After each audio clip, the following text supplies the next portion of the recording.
So today is going to be more of a continuation of our discussion that we had last week. Because remember, we barely covered any of it last week. And so perhaps the best thing we can do is to do a bit of a revision. Shall we start with that? And see how you go remembering what we covered last week. Out with those notebooks and help me out. Okay. So the subject last week was God's universe.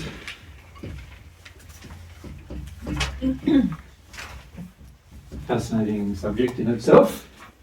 Okay, so what was the first thing we mentioned about God's universe last week? Can you remember? Anna, thank you. I don't remember if it was first, but one of the first, God's universe is not infinite, it's created by God. Yes, so God being infinite can create things, of course, but the fact is, if God is infinite, then the things he creates, some of those things could have the nature of infinity in them, and the universe sort of does have that nature in the sense that it is expanding and growing bigger all the time. But of course, it can never approach the infinite. So it's not infinite. It's very large, but not infinite. Yep, so universe is not infinite. Yep.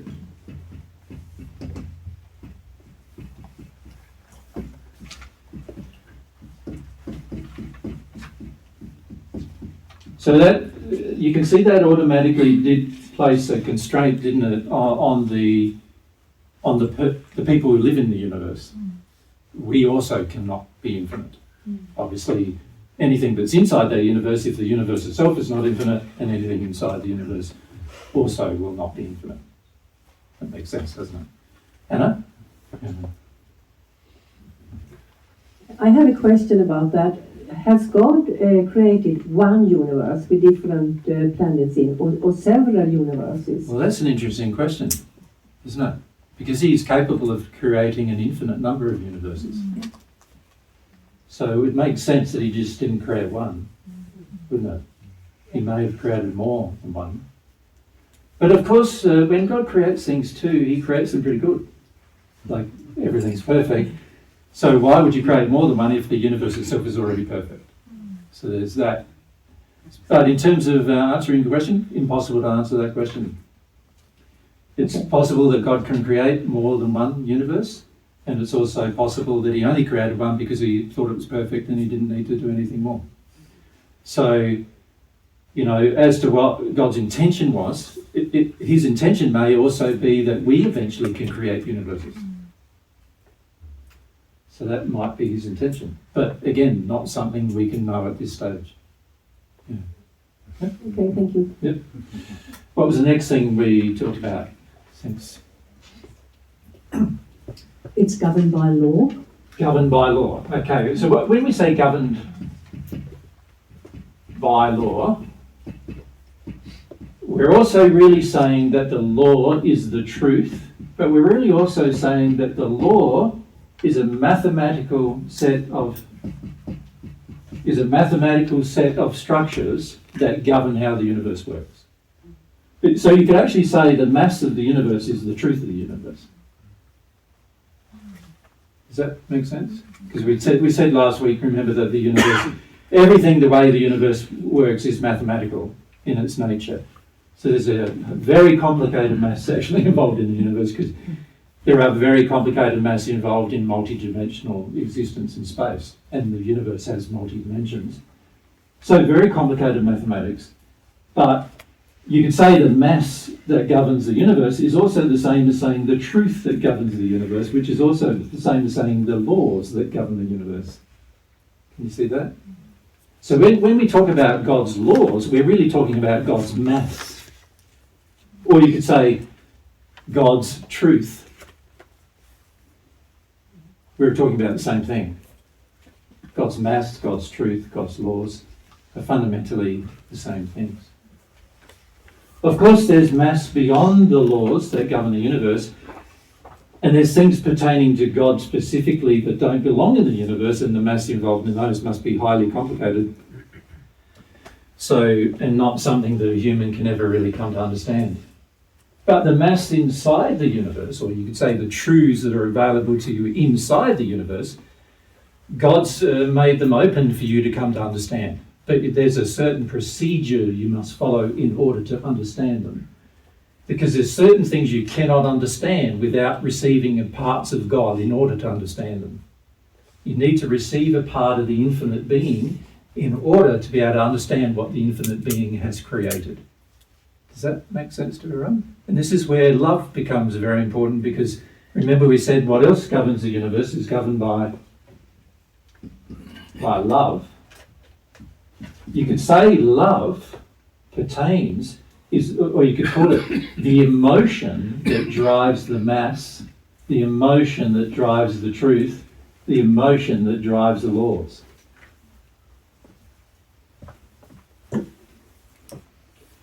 So here we're specifically talking about God's love is the emotion that drives those things. The truth, the mass of the universe, the laws of the universe.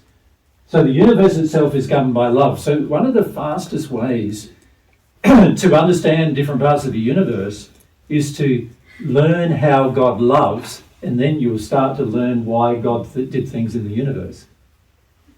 And this is something that many scientists in the spirit world are aware of, but not many scientists on Earth are aware of. And so this is why the discovery of certain sciences on Earth is a very laborious and time-consuming process. So an example of that is at the moment they're trying to discover how to do nuclear fusion, which is different to fission. Fission is where the atomic bomb explodes. Fusion is where you put matter together rather than take it apart. And people have been working on that for years and years and years and spending billions and billions of dollars on it. And the main reason why it's taken such a long time to work out such things is because there's not an understanding how love is involved in it. And so it takes longer to work out something when you're just looking at it from the pure perspective of only discovering the law, the structure, the mass, if you like, discovering the mass. Discovering the mass without the love is pretty hard. And in fact, once you reach the sixth sphere of the spirit world, which is the perfect natural man, there's all sorts of laws the perfect natural man cannot understand. You can't even understand them with any of your mind. That's way beyond the capacity of the human mind to even grasp. And as a result of that, you need some of God's love, some of the infinite being, in order to understand them. But as you receive some of the infinite being, then you start to understand the things that the infinite being has done that are beyond your capacity to understand as a human. So remember a few weeks ago we talked about the natural human, the limitations of the natural human. One of those limitations is the ability to understand the universe. A natural human will never understand the universe ever. Because unless you receive some of God's love and receive some of God's wisdom as a result of that love, you will not be able to understand the universe itself. Okay? What else did we mention, Sandra? But the universe is not just physical, but also spiritual and soul-based. Okay, so you could say there's universes within the universe, couldn't you? So what we see as the physical universe, which is the thing usually people think of when they refer to the universe, that's a very, very minor part of the universe. It's less than 5% of the matter of the universe. So a very, very minor part of the universe is the physical things that you can actually see. So all the stars and the suns out there and all the planets that are out there and all of the galaxies that are out there, the black holes and all those other things that humans have discovered particularly over the last couple of hundred years, they are all part of the physical. And actually there is a transference of energy from the physical to the spiritual, I must say as well. So when I say spiritual, I'm not talking about it from the perspective of what a religion would talk about it. We're talking about it from the perspective of there being different dimensional spaces, and the spiritual dimensional space exists for the human who has died. So that is the person who's left their body on earth, their physical body on earth, now is living in their spirit body, and the spirit universe, they're allowed to explore, depending upon their condition, we'll talk about that later, they're allowed to explore any part of the spiritual universe. Then there's the spiritual, which is really referring more to not spiritual in terms of a concept, but really spiritual in terms of a location. So you have a physical body and a spirit body, and that spirit body needs the spiritual location in order to exist once you sever your connection with the physical body, which happens at your death. And so the spirit location is a location just like we have here. You know, there's planets and Earths and all sorts of space in between, seemingly space, but nothing. There's no real space. We'll talk about that maybe later. But all of these things, you could say they all pertain to allowing the human in their spiritual form to enjoy life. So in other words, enabling you to enjoy life after you die. And in fact, most of your life will be after you die. The life you have here, due to the different problems we have with regard to the body and how it functions, your body was never created to live forever.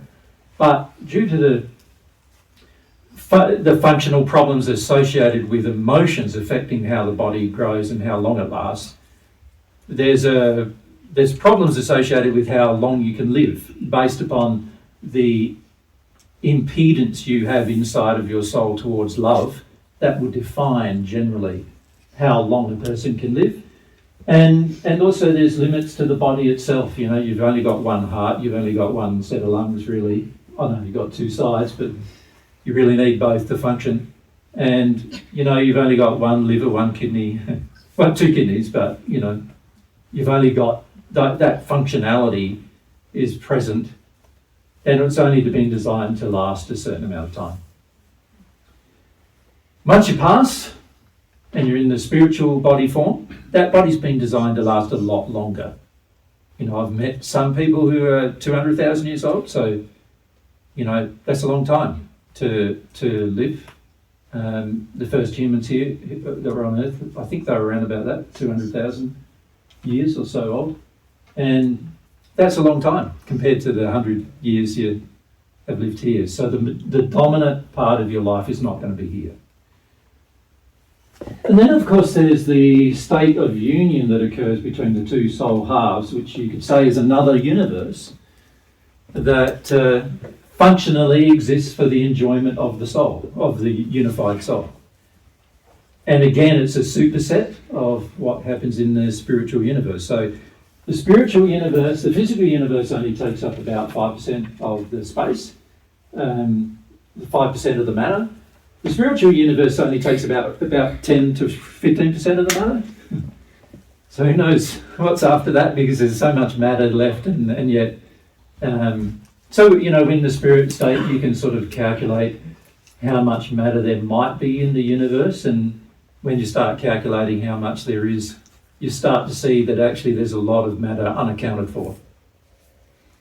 And because of that, the average person goes, well, that's invisible to me, so I know it's unaccounted for, it's invisible to me, I can't see it, I don't know what it's there for, but it must be there for something, mustn't it?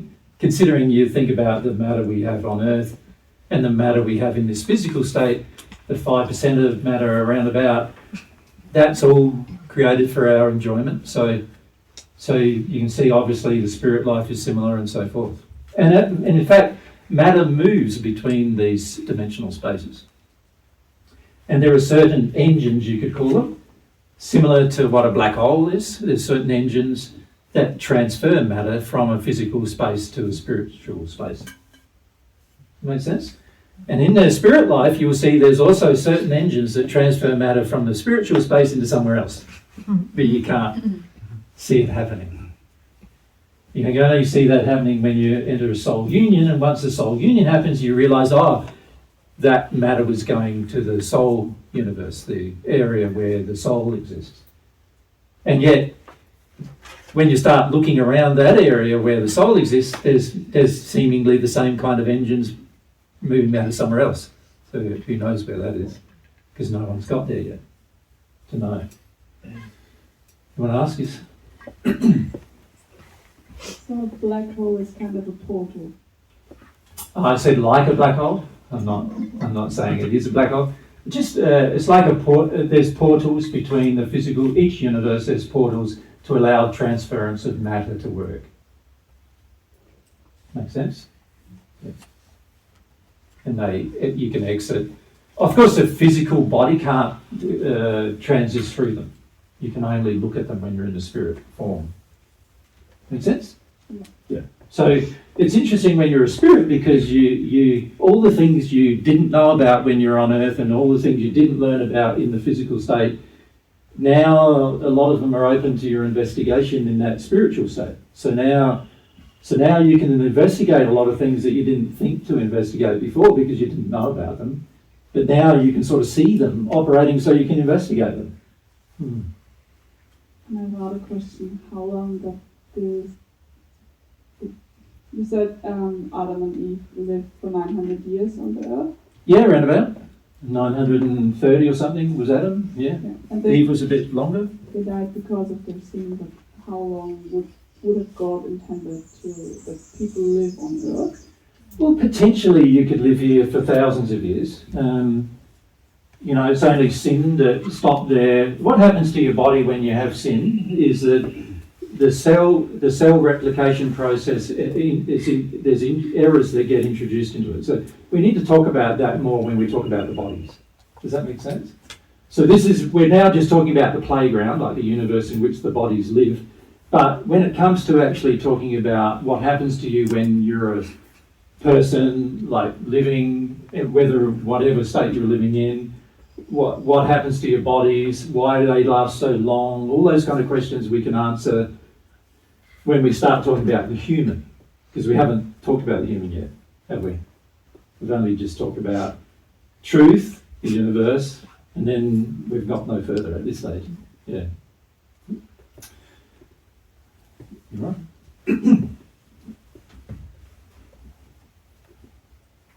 So you said that matter transit from the physical to the spiritual and from the spiritual to the soul, and not the way around. So No. okay. So that means that at one point there's not going to be physical. Well, when you say at one point, it might be a point a long, long time in the future. Okay. The physical matter has been around for about 18 billion years, I think, around about. And it will be around for many more thousands of billions of years. Does that make sense? Yeah. So in that time, obviously, a lot can happen. And a lot can also happen to humans in terms of their changes they make and changes, in terms of not what you call evolution, but in terms of the changes you make as you connect to God and so forth. There's changes that can happen, and that will have an effect on the physical universe. When the human changes, then the universe does change in result of the human changing. The human is the pinnacle of God's creation, and the universe is there to support the human in its place. Mm-hmm. Yeah. And so what's the reason for, why does it go this way? Why the energy come from the physical to the spiritual? Yeah, it's an interesting question. My feeling, again, this is we're now entering areas of postulation, not fact. My feeling, though, is that God can create physical matter at any time, but when God creates, generally God's very economical in her creation. So what that means is God's not going to create the whole three forms of matter. He can create one form of matter and then have it move from one location to another location through a mathematical process. It's far more economical to do that than to actually create the matter in all three locations. Does that make sense? Yeah. So the universe is expanding, and so with all of the matter, there's matter formulating constantly in the physical universe, right? From all where you could say matter is combining. because there is matter everywhere, even in space.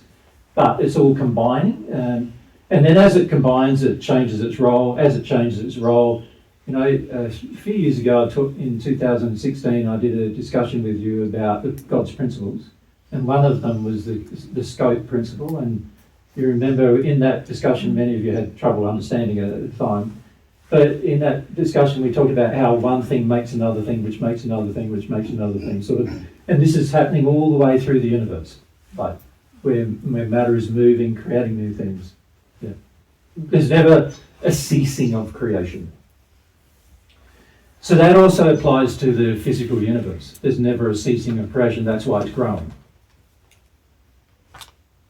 So God is constantly feeding the Yep. Okay. God's energy feeds the entire system, yeah. Without God's energy, it wouldn't work, actually. Yeah. Yeah. Okay, I'm not really sure how to ask this, but in the physical, you said 5%. So does that correlate with the brain? It's a bit less than that, but yeah. The brain being 5% as well? Because No. there's no correlation in the No, mathematics? no. Okay, okay, Your brain has been designed to function 100%, okay. and the 5% has happened through genetic deformation that occurs through emotional sin, from sin coming from emotion. Okay, So the human on Earth now is vastly different to the human, a modern man. They were far more clever than any of you were now.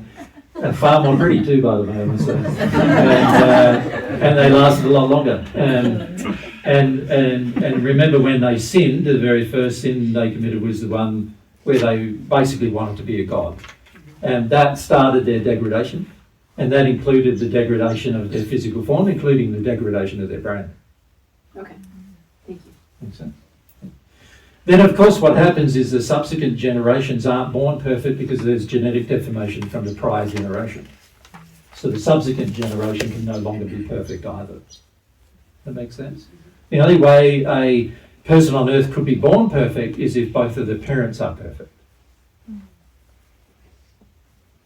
Now that could potentially happen if they had become at one with God. They would have been perfect. But no, there hasn't been two people on Earth, on this Earth, that have become perfect. So it's never happened. Make sense? Yeah. So the very first humans, when they had their first child, the first child was already genetically deformed. Not in the manner that you would think, but you know, it's our current genetic deformation, I think, measured by science, because they do have measured genetic deformation in the human body, in the genome now. And I think the current deformation is anywhere up to 10%, depending on what happened, but mostly around about 4 to 5%. But that has a huge effect upon how the body functions, how the mind functions, how the memory functions, all these other functionings are hugely affected by the deformation in the genome. And that deformation in the genome is what causes all sorts of physical problems for the next generation, including where you get genetic deformities, including that. But the majority of us are still not so genetically deformed that when we're born, we're deformed. But from God's perspective, we are deformed, because there's so much effect on the human, and this is where we need to talk about the human in a lot more detail, right? Because we're trying to focus on the universe here. That you can see our discussion about the universe then affects the discussion about the human. You can see that, right? But the deformation that occurs in the human also severely affects our ability to understand things. But it all happens through sin. That's why in the first century the discussion I had with people about their sin was so important. And that's also why I've talked to you about your sin so much. Yeah? Makes sense? Thank you. Yeah. What else did we talk about last week? Remember? Sorry? It's an example of God's intention to love. Yeah, so you can Human. say the universe is God's intention. Remember,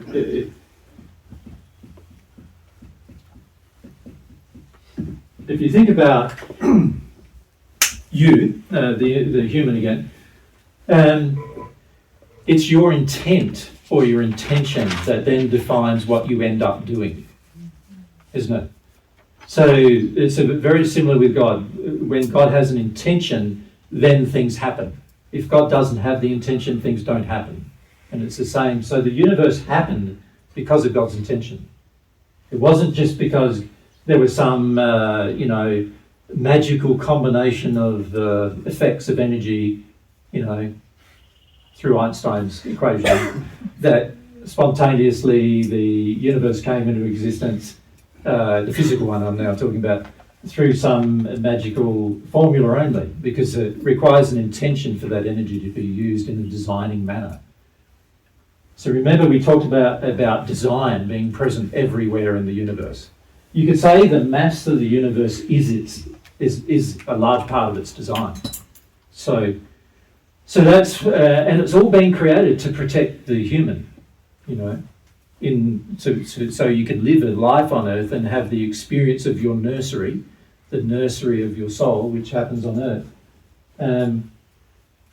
You need to be able to experience life in order to understand things and grow and to learn and so forth, to educate. So you could say in some ways the universe is there to provide God's intention to educate. Remember we talked about this last week. It's an education program. The universe is an education program. It's like an immersive one. It's like, imagine if you were a really good teacher and you could immerse your pupil in an experience that causes them to learn. Right? So it's very different to teaching on Earth today, isn't it? Like teaching on Earth today is like you get up in front of a person, you teach them a few things, and then whether they even understand it or not is based upon whether they can experience it or not. And if they can't experience it, they won't be able to understand it. That's the general way that we humans teach other humans, but God's intention with education is to immerse you in the experience. So it's like a full immersion in the experience. It's why people ended up coming up with the idea of baptism, I suppose you could say. Because fundamentally what God's doing is baptizing you through your experience. He's causing your education, your growth through an experience. So a large part of God's intent for the universe was to educate you. And primarily to educate you about love, but also to educate you about all sorts of other things that love pertains to. The maths, the science, the engineering, all the other factors of life are all part of that education, including your emotions, I must say. Remember we also last week mentioned, didn't we, that there's sort of like universes within universes in a way. So for example, the physical universe has in it the human body. The human body, if you go into that's like a universe in itself. There's a whole, there's so many amazing things going on in the human body that science still has no understanding of whatsoever.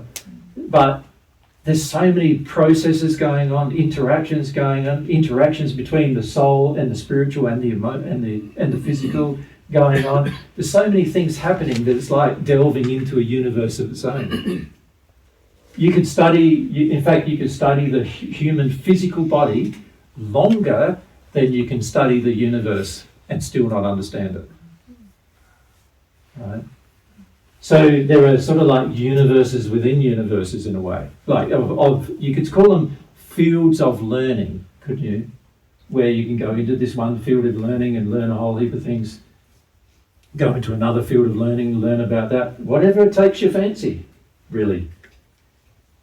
Whatever makes you feel excited, that's what you can learn. And there's never-ending areas of interest. And every one of those areas of interest is like a universe in itself. Yeah.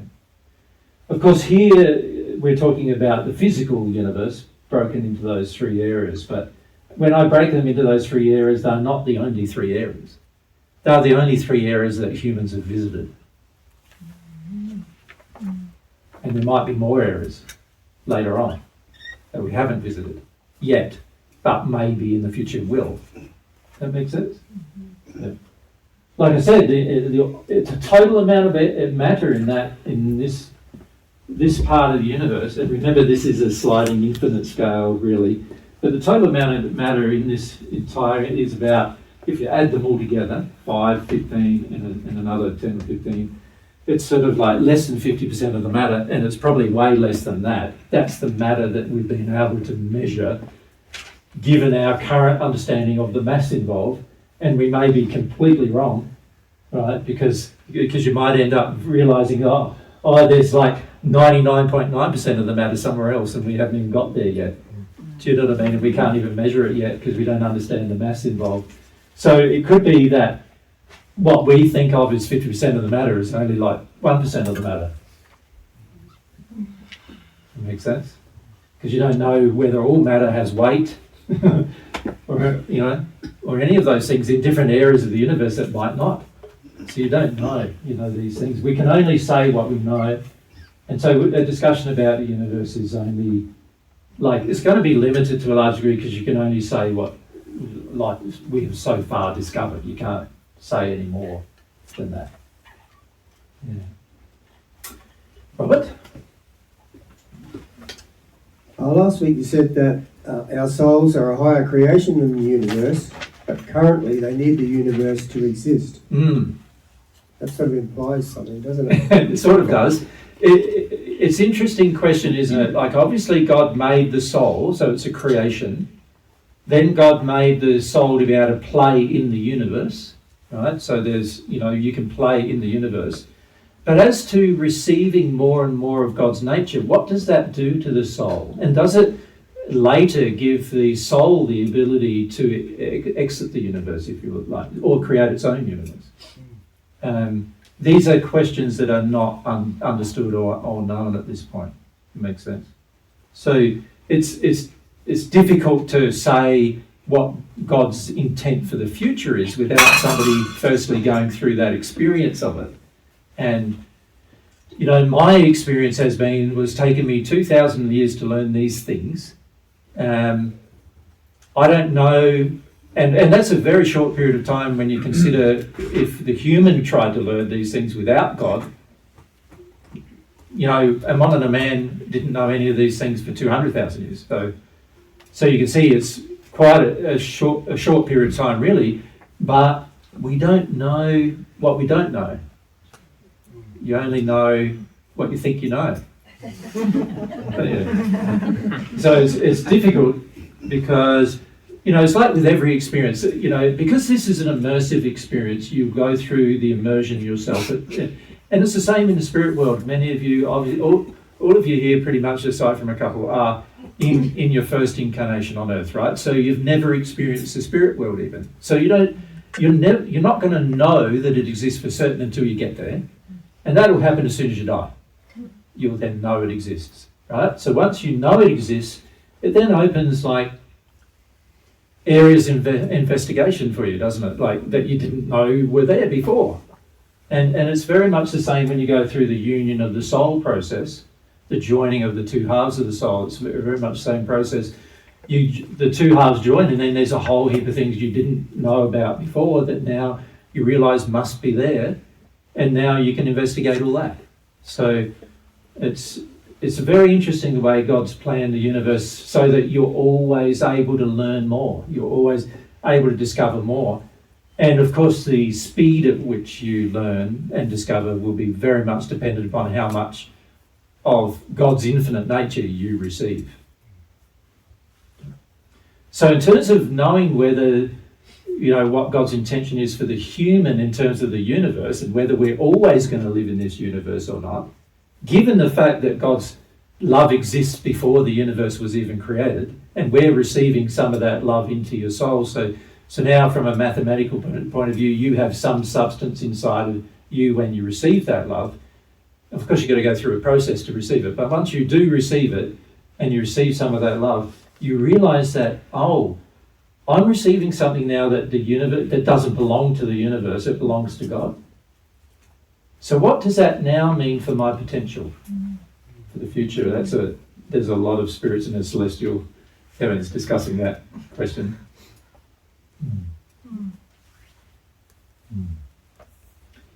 Fascinating things.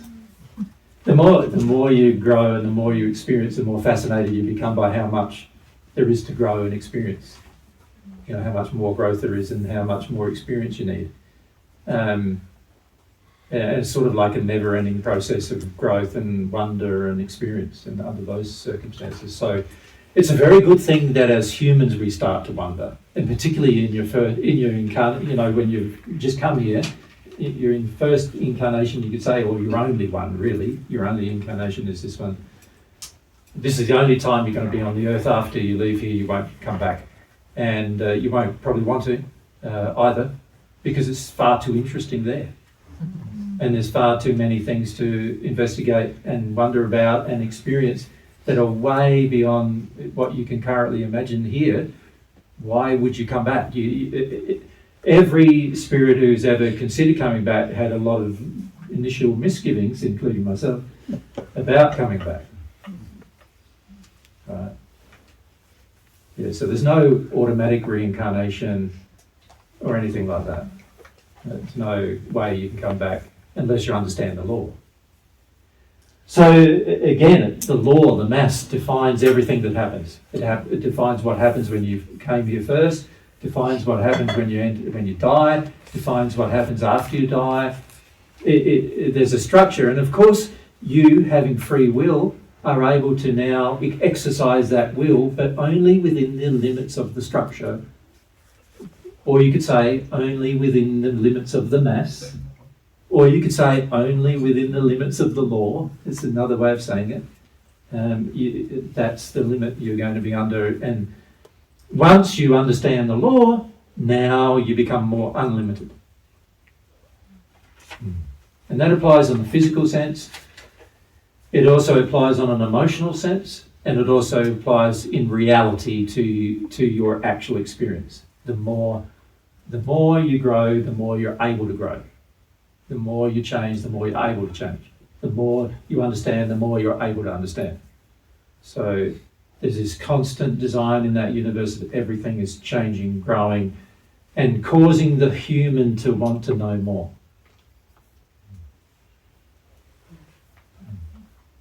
So this whole concept that a lot of people have that when you die you know everything, it's a physical impossibility to know everything when you die. You're not going to know everything for hundreds of millions of years to come. You might know a lot in comparison with human standard, but you still won't know everything. It's a physical impossibility for you to know everything. Because to know everything, you'd have to be God. You'd have to be infinite. Yeah. Thanks.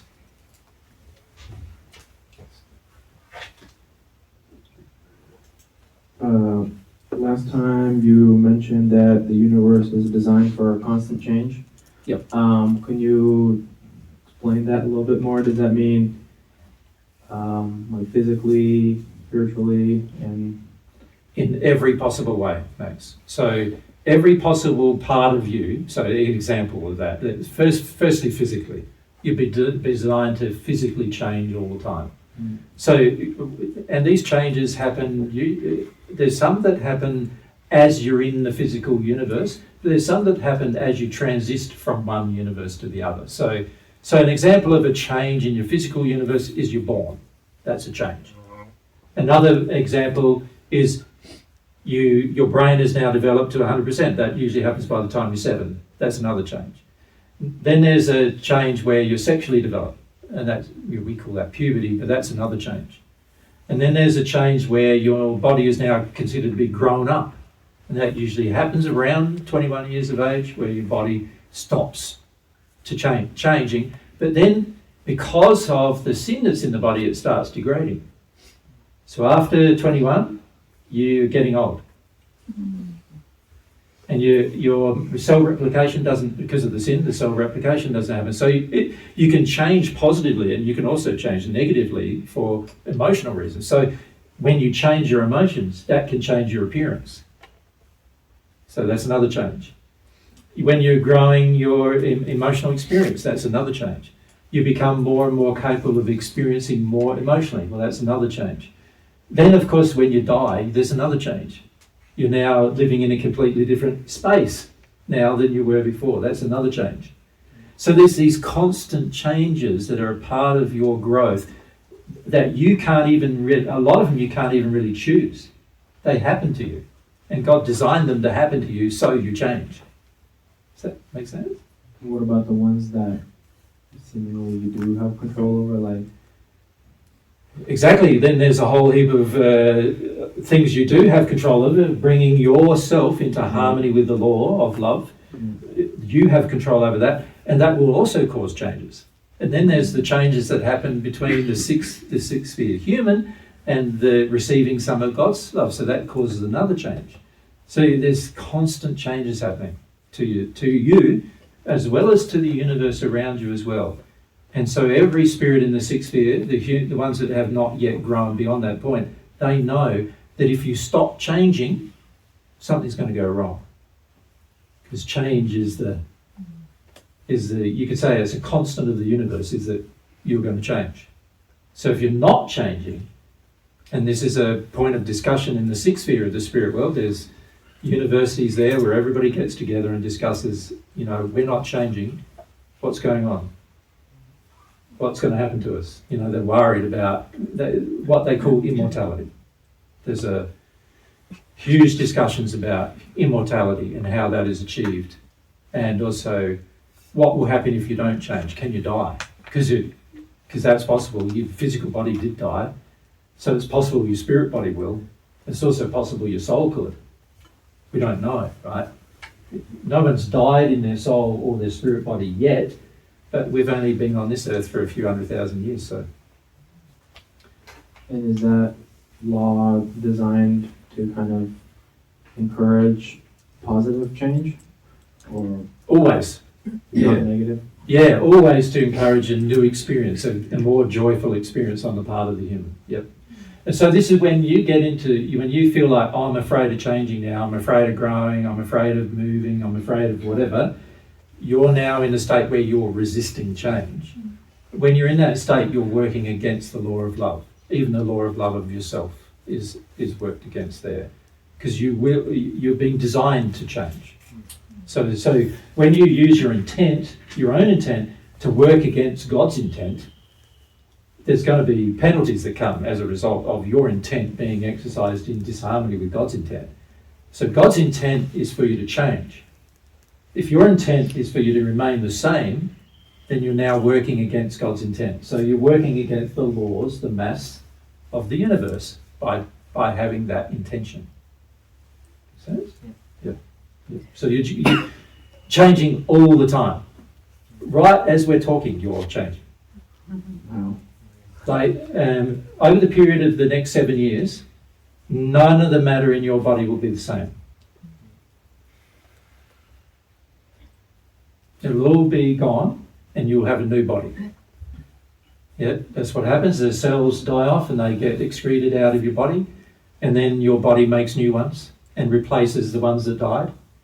And by 7 years' time, that process will be, you'll have a new body. Now, some parts of your body, that happens within a few minutes. Your skin starts, you all see it, like you cut yourself, half a day later, it's already starting to heal. There's already changes. Like, it's designed to patch itself up. And that means that when you cut your skin, there were certain parts of your skin, that disappeared. It died. And then as it goes in through the repair process, it's building new skin, it's building new matter. Your body is created to build new matter. And it's doing it over and over and over and over again, and will continue to do it till you pass, and your spirit body will do the same thing. It'll create matter as well. And keep changing. Now we're talking about the human again, right? Does that mean God is always changing? Can the infinite change? That's what I want to know, because you said at one time that as we discussed the laws, even as fast as we're trying to learn them, we're getting new laws that we don't even know about. Yeah, there's a difference between creation and change, isn't there? Yeah, The being changing versus what they create changing. Mm. So with God, for example, God, the being, doesn't have to change in order to create new things. You don't have to change in order to create new things. You just have an intent. That's the new intent. So I suppose you could call that a change. But you have a new intent, and then you decide you're going to create something, and you go ahead and do it. That doesn't mean you yourself have changed. It just means your intent changed. So part of you, a desire, changed. Does that make sense? Yeah. So you can always change your desires. God could change her desires whenever she wanted. Of course, an infinite being who's perfect, do they need to change their desires? See, their desires, the infinite being has desires that we have not yet even understood or know, and they may be desires that happen in 25 billion years' time in our perception. Because remember, God also created time so that you could experience change. So I don't know if I got it, that God is not necessarily changing. Well, God's not bound by time, No. but God can have an intent now, and that intent is only realised like 100 billion years' time. Yeah. Okay. Because there's certain things that physically have to change in order for that intent to come about. Because I was just wondering if God was changing, if he was, that the infinite change is why we would never know what God actually is anyway. Well, by definition, an infinite means Infinite. and therefore unchangeable. I don't think I get that, but Yeah. But that is a truth. Like Yeah. God herself is not changeable. She doesn't have an idea now and then 5 years' time say, oh, that was a bad idea. God doesn't do that because God's already looked at all the, and this is the human understanding of the infinite is very, I must say, very minor. Yeah. So, but you can see that if you're infinite, then you've already infinitely changed. So how could you change any more? It's sort of like, it's like every discussion about God is going to have the infinite pertaining to it. And therefore you can see that change. That's just why God is called by all spirits, including the spirits in the celestial heaven, God's called the unchangeable. Yeah, that's what I thought. And sometimes when people don't even refer to God as a being, they refer to God as the unchangeable. Yeah. Yes. Thank you. Yeah. Okay. What else did we talk about last week? Can you remember? That's about it. Isabel? That the universe is a playground. Yes, so obviously I've mentioned that already, haven't I? So yeah, that it's our playground. So that's a really important thing to understand actually, because God's intent is for you to not become so rigid but to actually learn through play, learn through experience. And when I say play, what many of you call work from God's perspective is play. So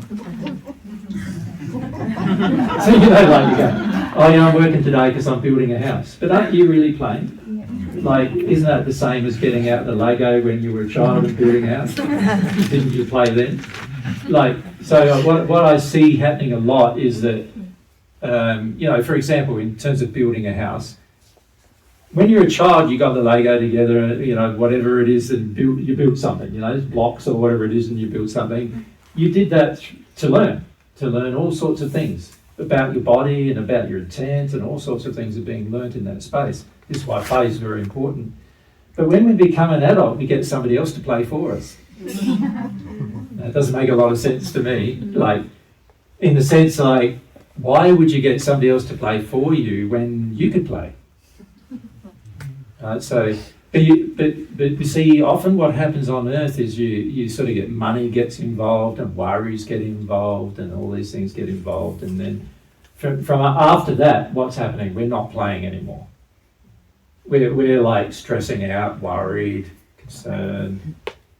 We're not sort of seeing it as play anymore, right? But it really is. So a lot of what you do to work is even play. and frequently we don't treat it as such, and therefore we don't learn a lot from it. Right? But if you treat it as play, when I go to work, whoever I worked for in the past, sometimes I worked as a cleaner and I played. I worked out ways to do it faster and easier, and I was always thinking about some way to speed it up or make it easier, and it was just playing, Yeah, so many of you who are resistive to work, particularly many young ones we see who come to help God's way, are resistive to work, and you're resistive to play. Yeah? So therefore you're resistive to learning as well, because that's the way you learn. Louisa?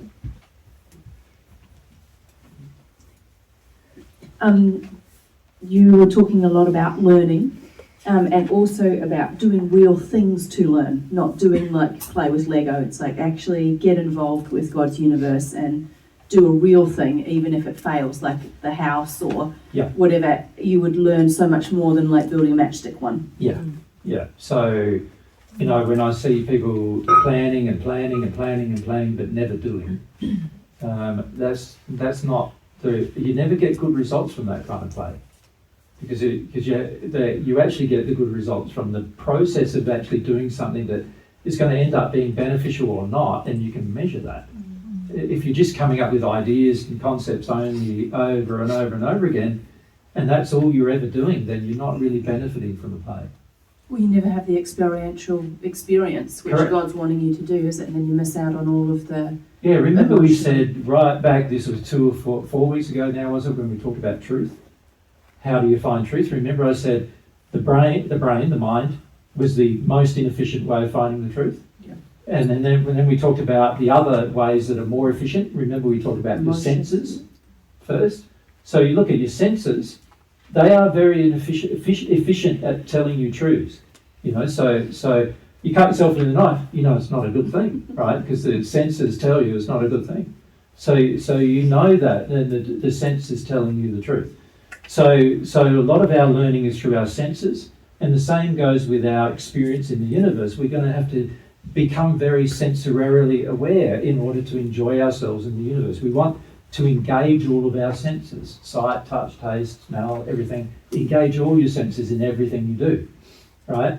So that's how you learn things, by engaging all your senses. And then there's also the emotion involved, which you could say pertains to the reward of the intent. Right? So when something fails, how do you feel? Disappointed. Yeah, well, that's the learning. You're learning what disappointed feels like. You're learning about, I wanted an outcome and I didn't get it. You're learning what that is. So part of that is about learning as well, learning how your emotions play out and why they play out. So this is a very, very important part of your experience and your learning. So God created the universe not just for you to think about the universe, but God created the universe for you to sensorially experience it and to emotionally experience it, to be involved. And this is a very, very important part of your progress. You need to come to understand that by the more involvement you have in the thing, the faster you're going to learn. So this is something we find in God's way a lot, isn't it? When people first come, there's hardly any involvement. And they go, well, you're not going to learn much if you're not going to be involved. You can't learn. God created a universe that you have to be involved in order to learn. And if you're not involved, it sort of forces some involvement, doesn't it? The universe. Like, if you're not involved in growing food, what's going to happen at some point? You're going to starve to death, right? So you're going to have to find some food at some point. And whether that's finding some money to buy it from somebody else, or doing some exchange or barter with somebody else, or growing it yourself, you're going to have to do one of those things to get some, because if you don't, your body's going to pack up on you very quickly, and so you're going to have to do it. It's the same with water. Most of us don't look after our own water, right? Well, here, many of you in the country do, right? But many don't on Earth look after their own water. But without water, you're dying within 4 to 5 days, right? So you're going, well, now I'm forced to find me some water, right? And if I haven't got any good water to drink, it's going to be a problem, right? I'm forced to do it. And so by creating even your body with needs in order for life to be supported, it teaches you things. So an example of that is the need for you to breathe on Earth is a very important learning function on Earth, the need for you to breathe. Because as you breathe, you can sort of taste the air, can't you? You can feel how fresh it is, how oxygenated it is, or how polluted it is. You can feel all of those things sensorially, so you know when you're polluting an environment that it's bad for you, because you can feel, I can hardly breathe, right? So it's teaching you things, and this is very, very important. And most of us on Earth are not responding appropriately to that teaching, of course, because we still keep polluting our atmosphere. You know, you go to some cities, like some big cities, big cities like, 20 million people or so, and you go there and they're so polluted you can hardly breathe. And it's not just the breathing, it's the pollution and the smell. It's not just the breathing that's toxic, but all the smells feel toxic as well. And, so when you see all that, you can go, I can learn from that. This is not the environment we need to create for ourselves on Earth. Yeah. You understand? Yeah. And this is forcing me, even just me breathing is forcing me, even just me smelling is forcing me, even me tasting is forcing me. But my feelings of my body are forcing me to learn things. So God sort of designed in your body, in your spirit body and your soul too, I must say, ways in which you can learn, right? And many of them are instinctual, forcing you to learn that thing, right? And this is very good for your future, because after a while you realize, I can enjoy the learning or I can resist it. So on Earth, most people, by the time they left school, they're resisting it, right? They're resisting their learning. And there's all reasons why, isn't there? School's a very unpleasant experience, and that's one reason why we resist learning afterwards, oftentimes. But even that, we could learn from that and go, we could make school a more enjoyable experience if we did something different. And the different thing we would need to do would be do what God did, create an immersive experience for the learning. That makes sense? That'd be the best school. Like everybody would want to go to that school. Imagine you're talking about maths and then you're using it to build a building. You're using it to understand nature. You're using it to understand biology. You're using it to understand chemistry, and you're actually doing the thing. It's like there's a difference between the theory about how to make something explode versus creating the thing and making it explode. I used to love that, it's like petrol and a thing there. Yeah, it was interesting. Of course, potentially dangerous too, you learn that, right? So it was very, this is the immersive experience that God designed for you. And if you design a learning experience the same way, like a school-based experience the same way, imagine, this kids wouldn't be going, oh, do I have to go to school? They'd be going, Mum, take me to school. Dad, take me to school. Sick as a dog. No, you got to stay home and rest. No, I want to go to school. That'd be the opposite. They wouldn't even probably get sick, because a lot of sickness is a result of not wanting to do things, right? So, the immersive experience of learning is a very, very important function of the universe. And it causes you to be there in it. And this is when you're trying to get out of it and trying to learn, you're not actually understanding, no, God designed you to be in it and learn, not to observe it. There's many people on Earth now who are functionally observers, that they watch things happening, but they do and are not participants. Yeah? That's very against how God designed the universe.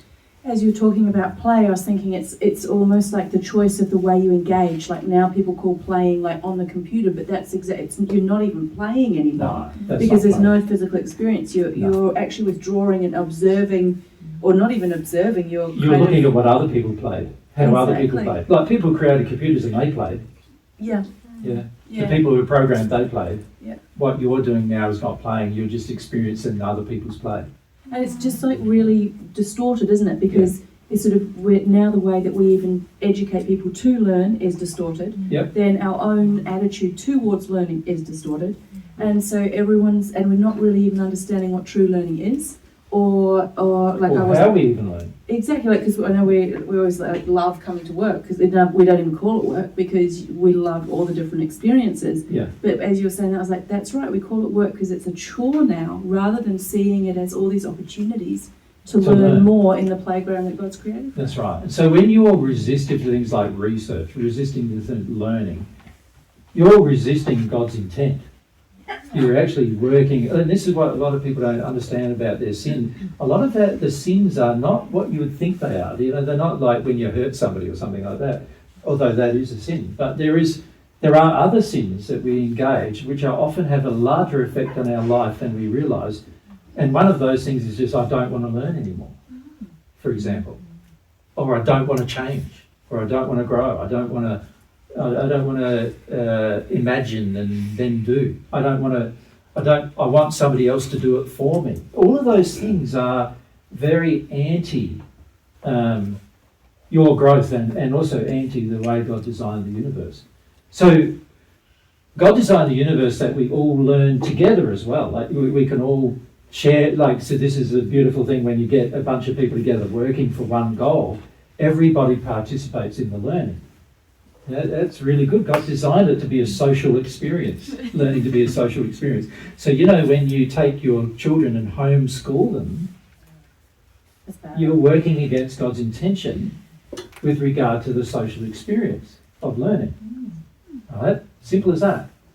And there's all sorts of emotional reasons why you might justify such a behaviour, but at the end of the day, it's not going to be beneficial to your child. Yep.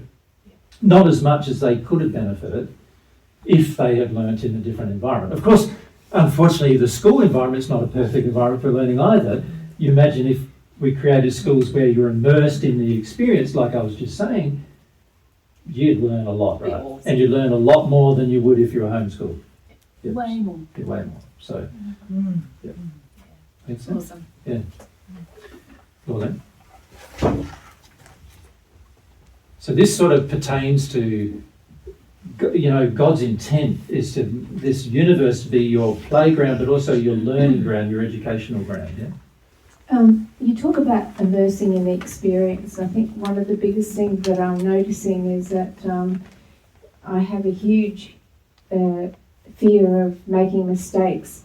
And being here, it's teaching me not to fear those mistakes, but be immersed in it and discover, okay, this is not working, how do I go from there?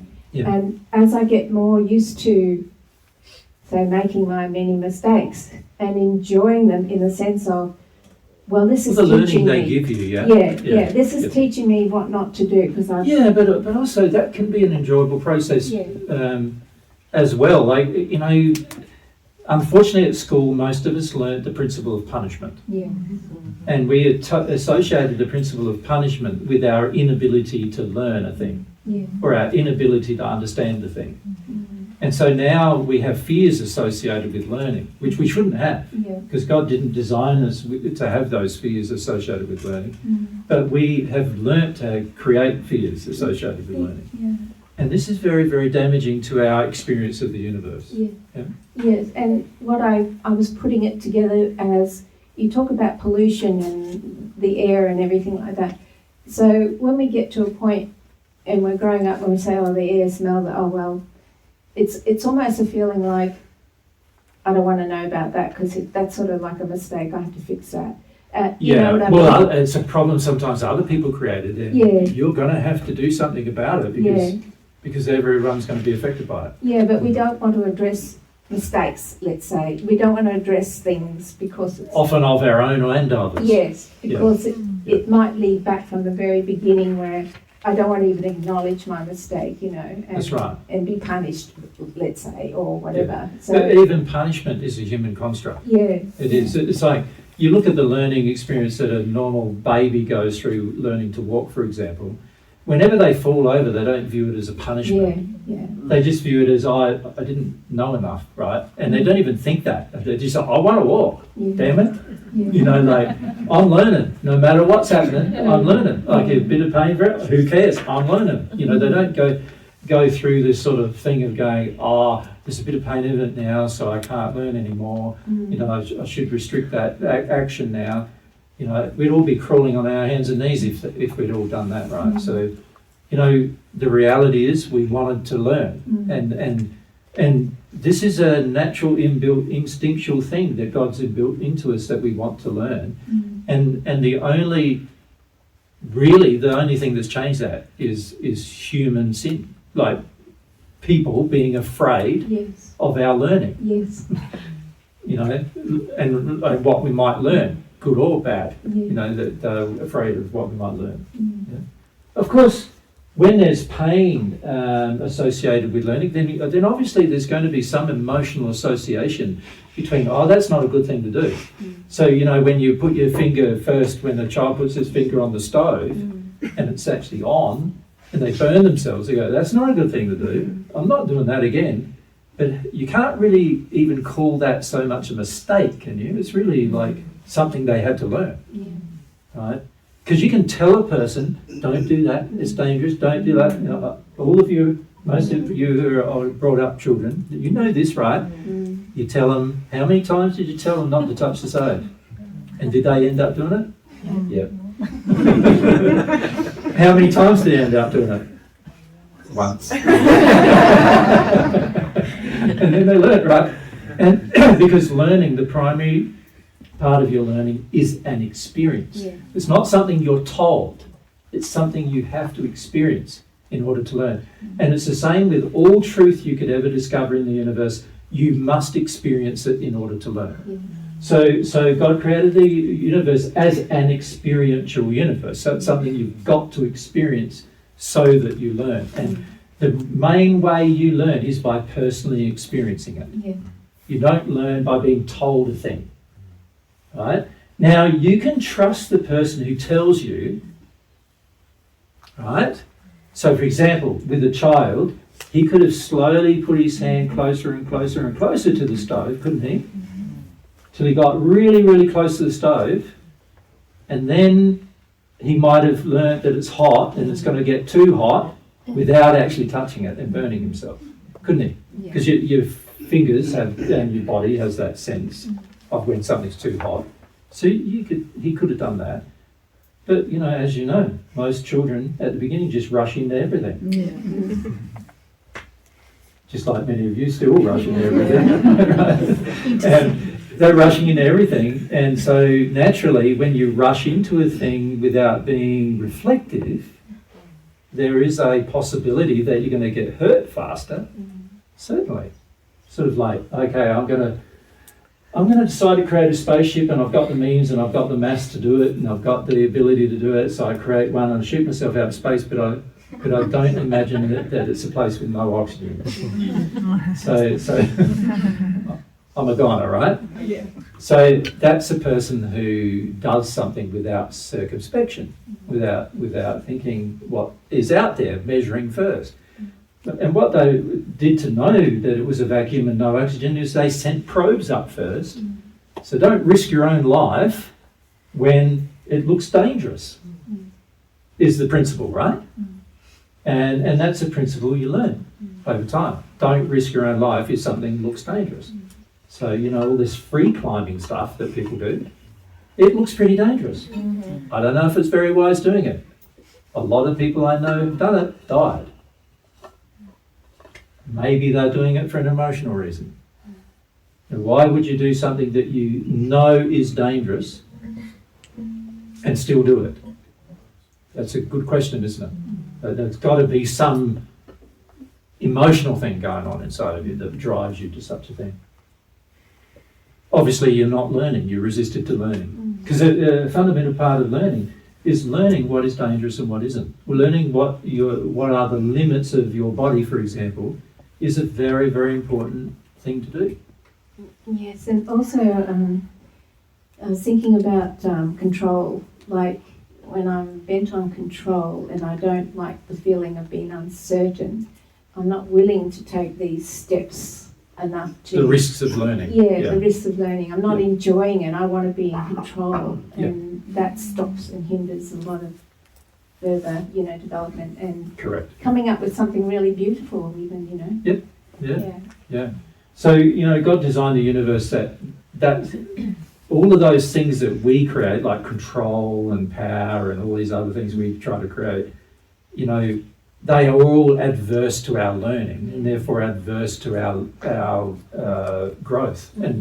And functionally, they're also adverse to love. Yeah. So you can understand that whenever you enter a state of control, you are adverse to love. Yeah. So therefore, there must be, you know, remember I said, the mass in the universe are all governed by love. So anything that's averse to love is not going to be good to you. Yeah. Makes sense? Yeah. Any other questions? Is there any other things we talked about last week that Nicholas at the back? Thanks. Oh, just right after that. Thanks. We said that the universe was a gift. Yes. Yes. So obviously in this discussion you can see how much of a gift, right? It's a huge gift. So the universe was a gift to humans. Now it's very interesting concept of gift, isn't it? Because a gift is something given without a sort of an expectation of anything in return. So God didn't expect anything in return from you, you know. God provided the playground. It doesn't expect anything in return from you. You don't have to worship God. You don't have to give God anything. You don't have to have feelings about God if you don't want to, you know. Well, I sort of feel like the feelings come naturally once you start to understand the universe. But it might take, for many people I've seen historically, it takes thousands of years before they even believe there's a God, you know, who provided these things. Many people I've known have taken that amount of time to come to understand that fundamental truth, because what's grown in them is this concept over time that the more they examine the universe, the more they realise it's a gift. So must have come from someone. It must have come from a being who was intent on giving the gift, you know. And that many of the wondrous things you see and learn about, even in the physical state, many of the wondrous things you see and learn about, you start to realise are a gift to the human to know. Yeah. Anything else? Louisa?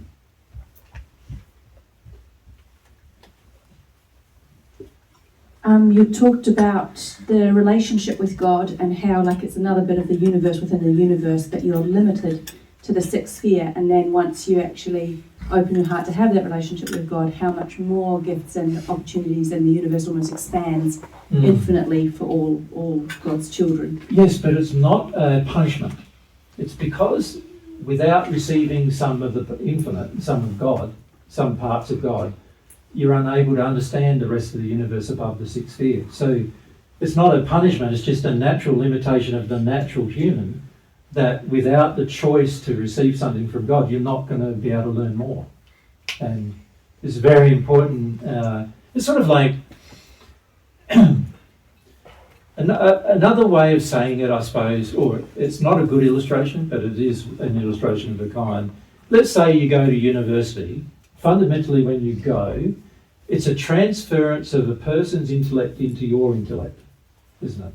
So when you go to learn at university, let's say you want to learn about how to be an engineer, and you go to university to learn, fundamentally the person who's teaching you is basically teaching you principles they've learned. And then they're giving you those principles through your mind, only unfortunately, not very experiential in university, just like it isn't in school, unfortunately. It could be, but it's not. But they are teaching you something just by transferring things from their mind, and you're open to receiving those things. So for this to happen, there has to be a mind, you could say. So when you go to university, there has to be a mind. I'll draw it as a circle. One person's mind, and that's your professor or your educator. And then there's your mind, so my mind. And something has to come from his mind or her mind to my mind in order for me to even intellectually grasp a thing. Isn't that true? Right? So there's a transference of something from their mind into my mind. That makes sense to everyone? Mm-hmm. And that's happening all the time on Earth, right? This is how most of us learn on Earth when we come to learn human things, right? So remember I said there's also a sensory part of it. So let's draw it as the senses, and I've got my senses. For learning to be really complete, I have to have a sensory experience as well about what's transferred into my mind. Make sense? Now, if I'm just going to university and I've spent 4 years there and I never get any practical experience, which many people coming out of university have never had, can you see there's a problem? Because I've learnt things in my mind that I've not had a sensory experience of. So of course I don't know it yet. I think I do. I finished university and I think, I know a lot now. But actually you know very little because you've experienced none of it. And this is what you learn after you leave university. So for example, the engineer, the very first thing he engineers usually makes big mistakes. Right? And the reason why is because he never had a sensory part of that experience when he was in university to learn about materials or their properties, and to actually see it being built and playing out in their day-to-day life, right? Then of course the other way we learn is emotional. And this professor, he might have some passion for the subject, although many don't, but let's say he does, then there's some emotional transference sometimes to us, isn't there? To our emotions, which allow us to feel his passion and feel like, it's really interesting what they did there, that kind of thing. But if that's not there, then you leave university without that, and you only have that. And this is why many people leave university and never continue in that job they learnt for 4 years. Do you understand? Because there was no passion, there were no senses, it's fundamentally a waste of 4 years of their life of learning, right? Now, if you think about God, God's trying to do the same with you. He's trying to give you ideas, you say mind. He's trying to give you he's trying to transmit sensory feelings to you through your senses. He's also trying to help you have emotions so that you're immersed in an experience, right? He's trying to do that too. But most of us are trying to control, particularly these two things, immensely. We're trying to control how many emotions we have, how we experience them, and so forth. And we're also trying to control, our sensory experience, avoid pain, any sensory pain at all costs, and only get pleasure all the time. But that's not the way a child learns. So it's not, you're a child, so it's not the way you're going to learn either. You're going to have some experience that goes, oh yeah, that's not good, and then that one is good, and that's not good, and it allows you to select. Make sense? And the more of those you have, the faster you'll learn, and the faster you'll grow. So God's trying to transmit things to you besides your thoughts, besides your mind. God's trying to transmit these other forms of learning to you. But because the average person is so resistive to these other forms of learning, and often uses their mind intently to resist the other forms of learning, it now becomes very difficult to learn. So God's universe has now been created. If you think about those things of what God's trying to do, God's universe has been created for that immersive experience to continue for you for the rest of your existence. So to do that, your emotions have to get more powerful. They have to get more intensive, more powerful. Your senses have to get more powerful and more intensive. Make sense? And then your mind has to get more powerful, more intensive as well. Right? All of these things have to get bigger. So what I see on earth happening a lot is the average person wants their mind to grow, but wants their emotions and their senses stay the same. Or shrink. Now, of course, so in that place we're saying, I only want to be taught like I was at university with my mind, and the rest of it I don't want to feel.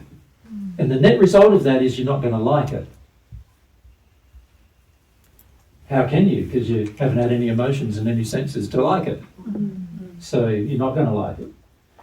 So it's very important to understand the way God created the universe for our immersion experience, because you start to love what you learn rather than hate it. You understand? You start to enjoy the process of learning, and the more sin you get rid of, the more historical pain and suffering that you've stored that you get rid of, the more beautiful the experience becomes of learning.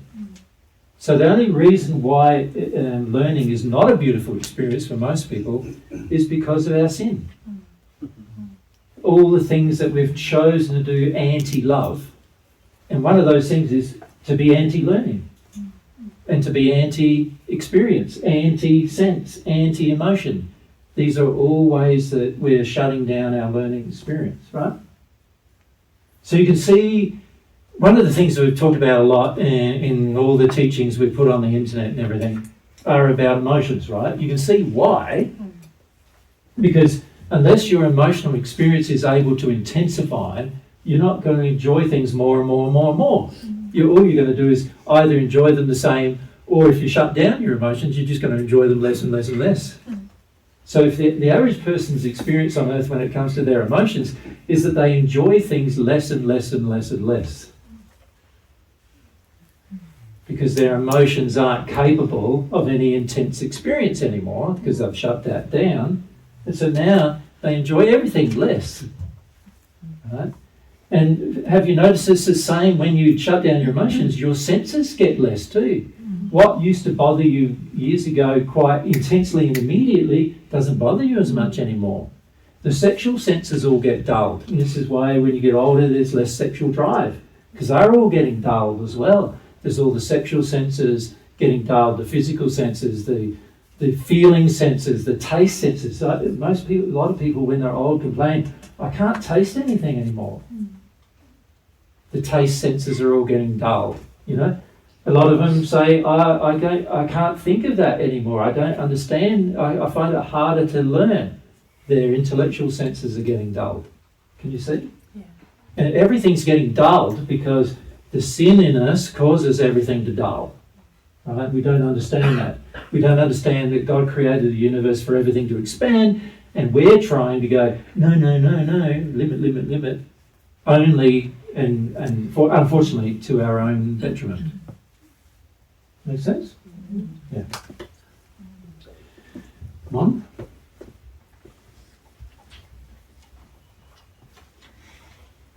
I was just going to ask about the diagram. Yeah, sure. I was just wondering, like, how does God be our teacher, like that university professor, like transferring? He was saying God transfers different feelings to us. Like, well, what sort of, or different things. Yeah, let's look at it from now we're talking about the human desire, right? Which we probably should leave for later, I think. Yeah, I think we should leave that for later because there's a lot to understand about the human desire. But that's a question. Can somebody just write that down for me so I remember? Can we write down, what was the question again, Mon? It was, how does God transfer things or even things intellectually to us? Yeah, and what sort of things does God transfer, and how is God our teacher, like a good teacher? Yeah, so let's leave that. Well, in terms of the question of how is God a good teacher, he created an immersive experience. That's a very good teacher. You understand? Can you see that's also what we've been trying to do in God's way for you? We're trying to create an immersive experience. Does that make sense? We're trying to do that to mirror the way God teaches. To put you in. So it's one thing for me to get up here every Saturday or something and every week or every few days to talk about theories. Quite another for you to grasp them on an experiential level. To do that, you're going to have practicals, experiences, right? And that's why we created the organisation God's Way, to help us create a structure so that you can have an experience. Right? So it's not about, a lot of people when we talk about it, we have a lot of business relationships in God's Way with different suppliers, and they go, what's that God's Way all about? Like they ask you those kind of questions. And as soon as they hear God and way, they go, religion. and they get very complicated, generally speaking, but not understanding that whole reason why we even buy things in God's Way is to give you an experience. You know what I mean? So why did we get a tractor? So some of you would learn how to drive one, some of you would learn the power of one, some of you would learn what to do, how to create with it. Some of you learn that you can destroy with it as well as create. You know what I mean? What can we create? You learn that as well. What you learn about machines, how do they work? How does combustion work? How do you need to repair the thing if you have a machine? You learn all these things, right? Which are all very important for creation on Earth in the current state, in your physical limited state. This is all important to create. So there's no point in, why was land given to us in God's way? It's so that you could have a playground to learn. Right? Why do you come here first to learn and then go out and do other things in other land? It's because we want this land, Mary and I want this land, the 40 acres we have here, to be where you make all your mistakes. Because we don't want you to make a mistake in 1,000 acres. We would rather you make a mistake on 40 acres. Do you understand? So it gives you the freedom to make some mistakes. And many of you have on this land, right? I've gone along afterwards and fixed up your mistakes.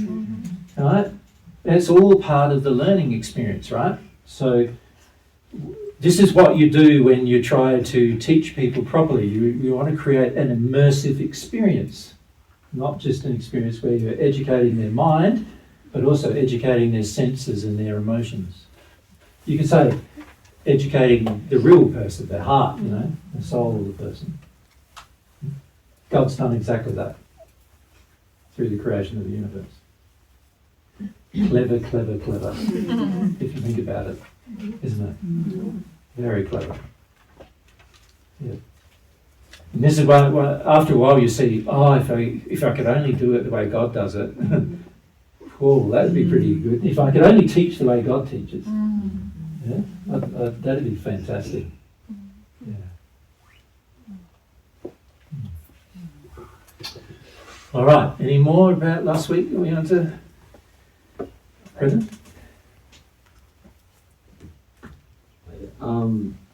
How important would you say theory is, like, in learning, or is it like even important, like whiteboard teachings and stuff?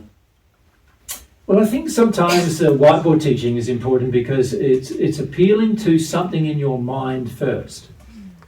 But there's a big limitation to it, isn't there? And that is, unless you have an experience that involves your senses and your emotions, you may as well not have learnt it. So this is the problem that I find when I'm teaching people with video, by video. Video is not an immersive experience. You're just observing somebody talking, right? So you're not in an immersive experience in that. There's just a video, and it can appeal to the mind. It can appeal to, your reason, your sense of reason, and so forth, which can be the beginning of you grasping something, but it's not the end of you grasping it. You've got to go through that immersive experience, emotional, sensory experience in order to grasp the thing. And that applies to all of God's truth, all divine truth, you need to have an immersive experience with. So presenting something to a person's mind, we all must come to understand the limitation of it. It is a severely limited form of education. So I'm very conscious of that when I'm talking to you. That's why, a lot of people say, why do you invest so much time? They talk to Mary and I and say, why do you invest so much time in God's way? Are you trying to create some kind of an empire or something? The reason why we spend so much time in God's way is because we want to create an immersive experience with God's truth with you. That makes sense? Without that immersive day-to-day experience that goes on where you actually have real things happening and real things being created, and I must say real things being destroyed as well at times, right? Unless you have that happening to you, how are you going to learn the principles of the thing you're theoretically taught? It's going to be very, very difficult. And theory is a good thing to present, and it also can help people, particularly people who are afraid, because it can help them allay their fears. Do you understand? It can help with your fears to some degree by somebody explaining the nuts and bolts of the thing to you. Sort of like, you've got a car, it's broken down. You don't know how it works. How do you know how to fix it? Right? Somebody's going to have to come along to you and say, yeah, there's this thing called an internal combustion engine. Nowadays they give it the acronym ICE. There's an ICE, an internal combustion engine in your vehicle. And then or it might be an electrical power source with electrical motors now, right? But somebody has to educate you first, somehow, in order for you to develop a desire and to have the experience. So God created your mind so that it often be the first point of call. Your awareness gets piqued, you know, like all of a sudden, oh, I didn't know that, or oh, I wasn't aware of that, or it creates a state where you can become, you know, you could say it's the visiting point of awareness, couldn't you? You could say it's the first awareness you might have, but it's not learning. Learning is going through the entire experience. That's learning. So God created a universe where you're in the entire experience learning. Make sense? If you want to be a good teacher, you're going to have to do the same. You have to create an experience where someone's in the experience. So this is why, you know, when people listen to Divine Truth on video, frequently they think they know a whole heap of things, and yet when they come here, in the very first day, it's very plain to most people who are educating here that they know barely anything at all. They've only, in their mind, learnt a thing, and that's it. And there's hardly any learning in that because there's been no experience, no senses, no emotions involved in the process. Yeah? So I think the mind is important, Brendan. Like, you've got to understand it's an important point of first contact, but it's only first contact. That's all it is. It's sort of like one of those movies, isn't it, about aliens coming. It's like, God's the alien, first contact. First contact is with your mind. Yeah. Yeah. Anything else? All right, so let me just look at my board. So I want to see how far down I am.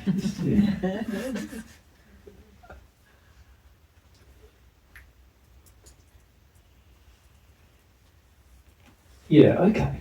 So we've understood at this stage, like obviously there's so much mass involved in the universe.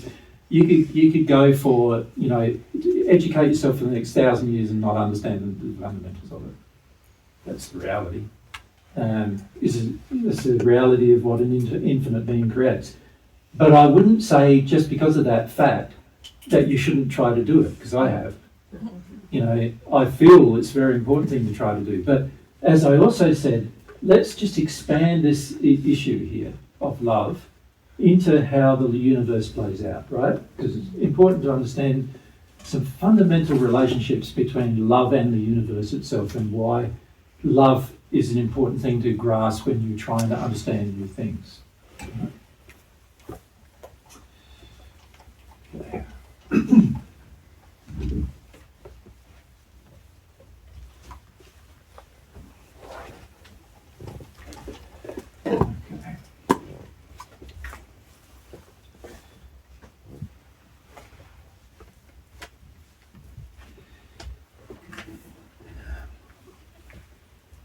A very fundamental thing about the universe to understand is this, that love is the thing that is unlimited. So when you're in harmony with love, your understanding can also become more unlimited. If you are against love in any way, and this is the way God defines love, I must say, not the way you define it, if you're against love in any way, it automatically imposes limits. So there's two things you can be with regard to love. You can be in harmony with it, or you can be in disharmony with it.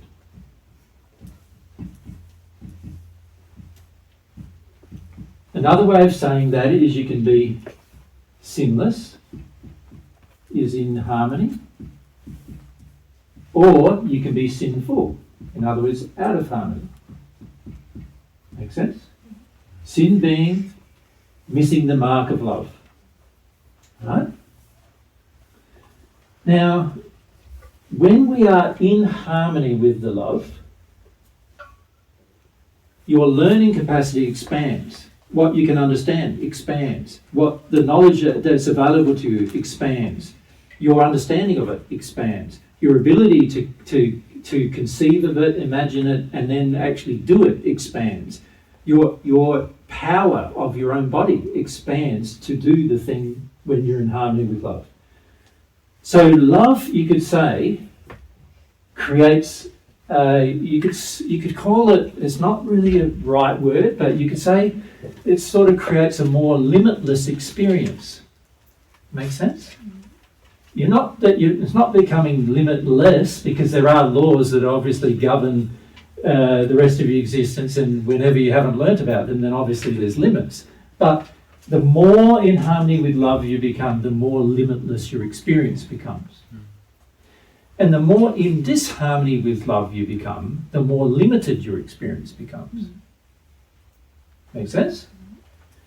So what I called in the first century sin, which is the disharmony with love, that disharmony with love creates limits. These limits occur in every area of your life, not just in one area. So for example, when you become in disharmony with love, so let's look at the disharmony. When we become in disharmony with love, my mind becomes limited. Now, the way it becomes limited is you don't conceive of things that you would have otherwise thought of, but you don't believe them anymore. So now you're limited. You haven't got an open, what we would call an open mind to learning. You've now got a limited mind. Your mind's saying, no, I don't believe that's possible, so I'm not going to even investigate that. Does that make sense?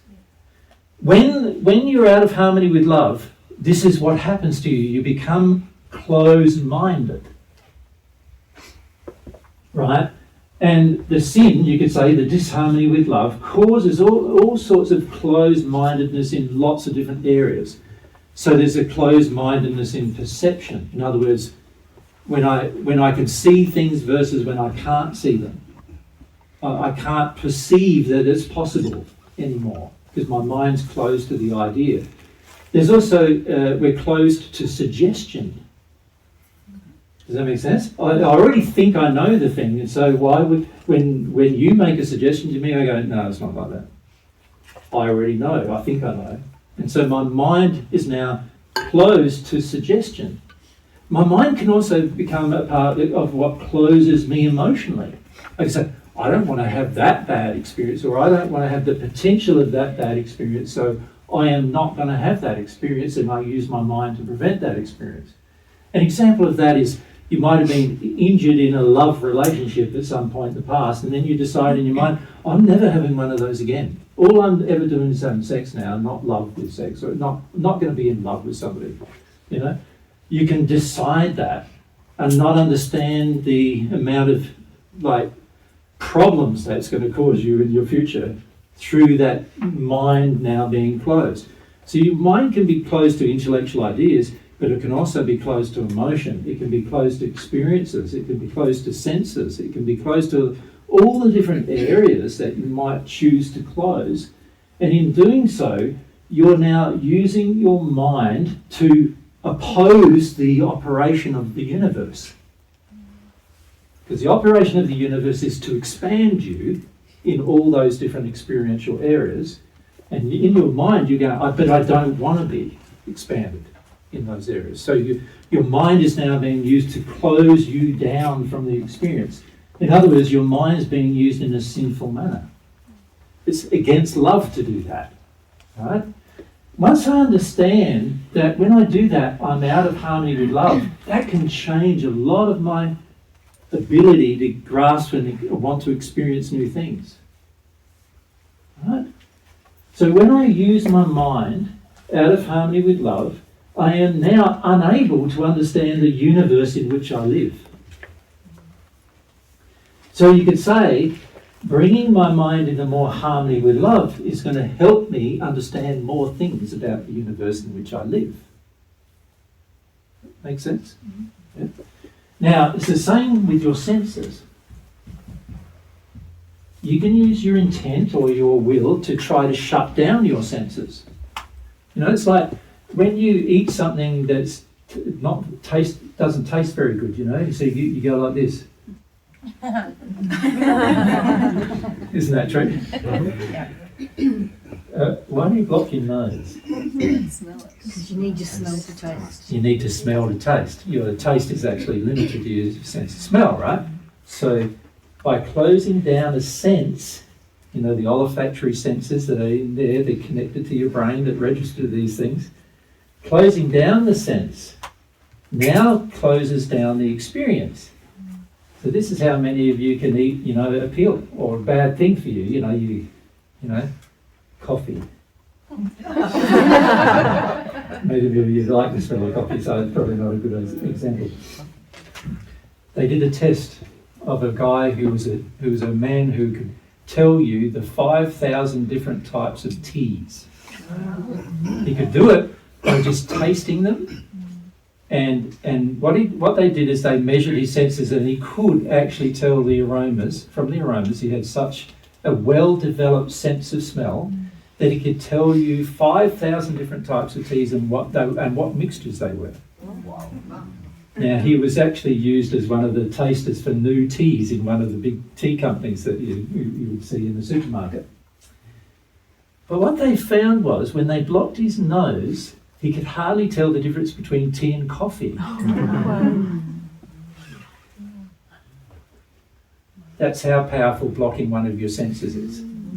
It can turn a truth into an error. Can you see that? And this is why when you shut down your senses, this is what you're doing to yourself. You are limiting your ability to understand truth. Right? So very important to understand that. Now, a big soul sense is your emotion. And this applies very much the same. You block down emotion in a certain area, you will not grasp truth. It's impossible for you to grasp truth when you shut down emotion. So there's a whole series of areas of life in the universe that you could learn about. As soon as you shut down your emotion, you will not be able to learn them. It's impossible for you to learn them. And the average person who hears that go, surely that can't be true. You know, like my mind is screaming at me going, that can't be true. Many of my sixth-sphere brothers and sisters, when they come and talk with Mary and I, they go, you know, how can it be true that there's a seventh sphere? Because we've never seen one. And it's only until you take them through the experience of going to a gate, there's gates that between, you could call them interstellar boundaries, between the sixth and the seventh sphere. It's only when you take them to a gate and say, look at this. And they go, and then you say to them, try to go across. And they can't. They can't bear it emotionally to go across. It's only then that they go, oh, there's something beyond there that I haven't been able to go to. You understand? And a lot of it is because they're not yet capable emotionally of going through the experience needed to cross the gate. Their emotion hasn't expanded enough to do that. Right? And so this is a very, very important principle to understand. It. If all I'm doing is learning with my mind the universe, I am going to have a very severely destroyed view of the universe. It's going to be fundamentally flawed because the mind is a very, very small tool that we can learn to understand things, and it's not the primary tool. It's only meant to pique interest, the mind. And once the interest is piqued, you need to go through an experience in order to learn. So this is a very important principle to understand about the universe. I will understand more of the universe if I understand more about love.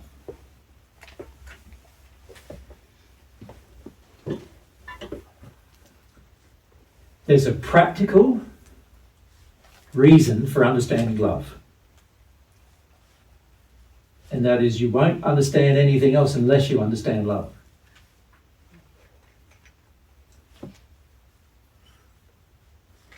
It's fundamentally the way God created the universe. Now, when I'm in disharmony, there is now limits in those things. As soon as I'm disharmonious with love, my intellect is now limited, my emotions are now limited, my senses are now limited. Right?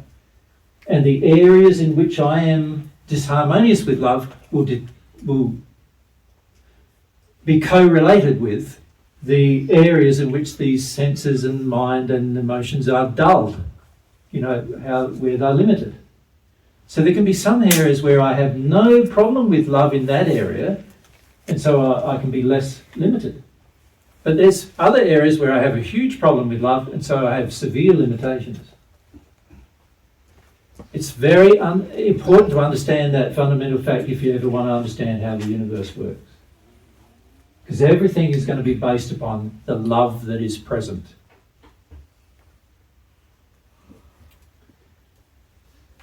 Harmony with love means that you are going to retain an open mind, an open heart, an open emotion, and open senses to the experience. Disharmony with love means you're going to be closed-minded, closed-hearted, closed senses, closed emotions, closed experience.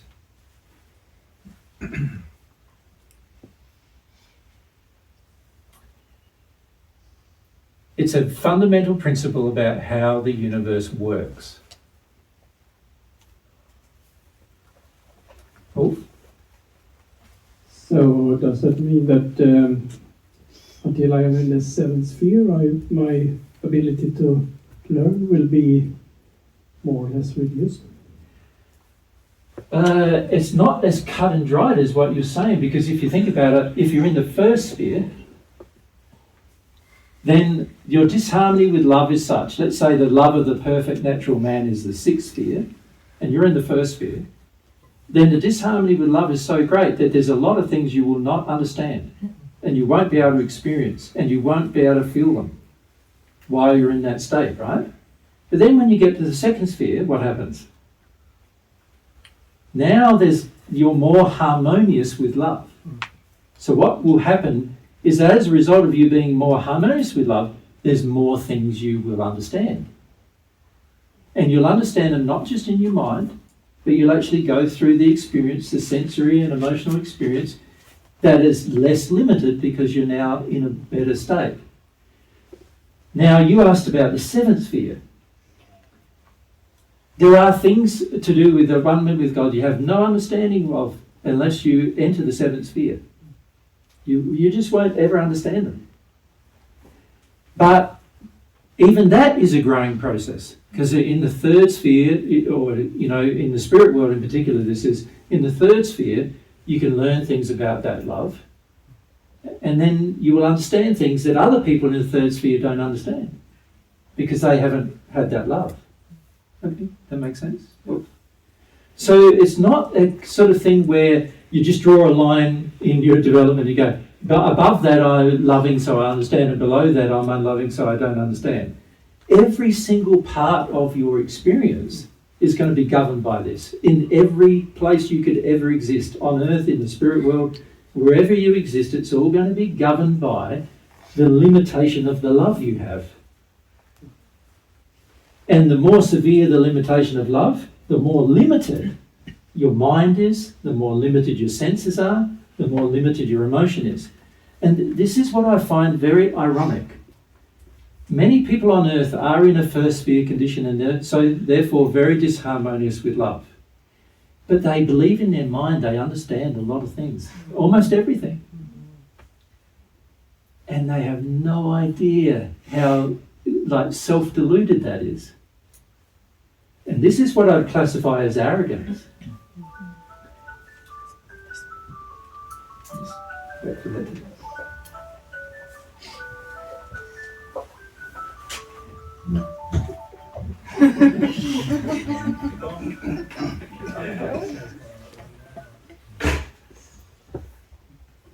the problem with that is that we are, by believing our mind is powerful, when actually not understanding how the human body is made and even the universe is made, we are fundamentally believing something that is not even real. So it's interesting when I come to talk to a person who's dominated by their intellect, that I can answer their questions very directly and straightforward and honestly, but they still have no grasp of my meaning. And if you read the Paget messages, right, you'll see there's many times that people who are dominated by their intellect go to a person in a different condition, and they try to ask them questions, and what's the thing they say when they receive the answer? I don't get it. Like, I hear the words, I hear him speaking, I hear them, I think, but I don't get it. I think, but I don't get it. And so this is the problem with learning on earth, is that the more intellectually developed a person thinks they are, they actually do believe they're very clever. But it's even worse, because not only are they not very clever, they're also frequently completely misunderstanding where they're not clever. Like, an example of that is AI. Let's look at AI. Some people who thought they were very clever are making the software driving AI and making the hardware driving AI. But the whole fact that it's called artificial should already be a red flag, right? But it's not real intelligence, it's artificial intelligence. It's intelligence created by an artificial view, right? It's not going to give you any understanding of emotion. It can use words but not understand the emotion. It doesn't understand the sensory experience. It doesn't have senses. It has apparatus that feed into it that mimic senses, but it's not real, right? So none of it is actually real. How stupid can we be creating something that is not actually real and then trusting it? That is the pinnacle of stupidity. That's different than creating a tool and then saying, well, it's trustworthy in a certain area. But when we create a tool that we then trust with our life, we are intensely stupid. That's an example of how a very intelligent person can be intensely stupid. And another example is how many of the people who created AI have actually said that it's going to destroy humans. Like, a large number say there's at least a 20% chance of all human life on Earth being destroyed by AI. Right? Why would you create something that had the potential, even a 20% potential, in your brilliant mind? Why would you create the thing that has a 20% of potential of destroying you? It is not a logical thing to do. You understand? It's not emotionally logical, sensorially logical, or even intellectually logical to do such a thing. And yet they've done it. So that's an example how a person who believes themselves to be so intensely clever can actually be so intensely stupid. Does that make sense at all? Because love's not involved, see, what's driving AI? It's just money, isn't it? For the most part. Yeah? Money and the ability to work less by some people who are rich. Because the poor people are not going to be able to afford it. So it's only going to be the people who are rich, right? So it's all about how the rich people get richer and have less and have more money and therefore boss more people around. That's really what it's all about. It's very out of harmony with love. Out of harmony with love, very stupid to do. Right? That's different than the creation of a car. Car's more in harmony with love. It's not perfectly in harmony with love yet, right? And it could be. We have the intelligence to make it be perfectly in harmony with love when we haven't, right? But it is more in harmony with love than AI. Because it provides motivation, means, socialisation, people transport, all sorts of things that are good for humanity to enjoy and experience more. So it's more in harmony, not perfectly in harmony, because if you were perfectly in harmony, you'd be able to transport yourself and you wouldn't need it. But it is at least partially in harmony with love compared to other creations. Like a hammer.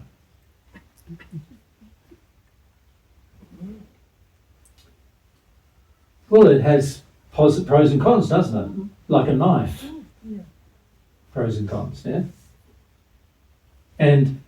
But things that are harmonious with love and then used harmoniously with love are going to have a good result and therefore demonstrate true intelligence. True intelligence involves a mixture of your mind, your senses, and your emotions.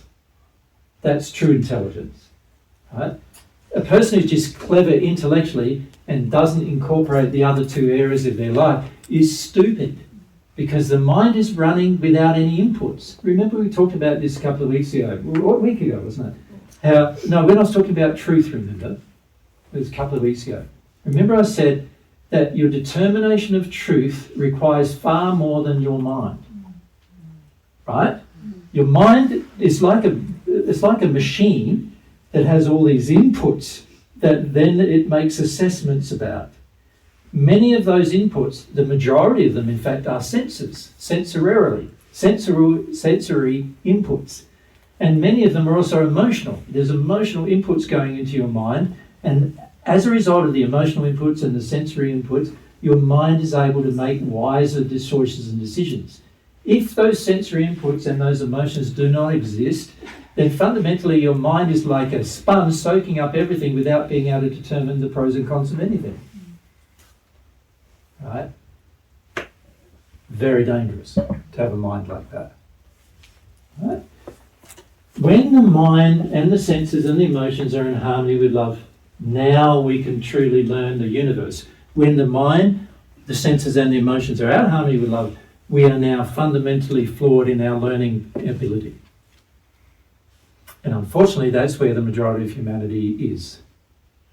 That's why even a television producer will tell you that the average person on earth is like a 12-year-old. And they're making shows to appeal to a 12-year-old. Right?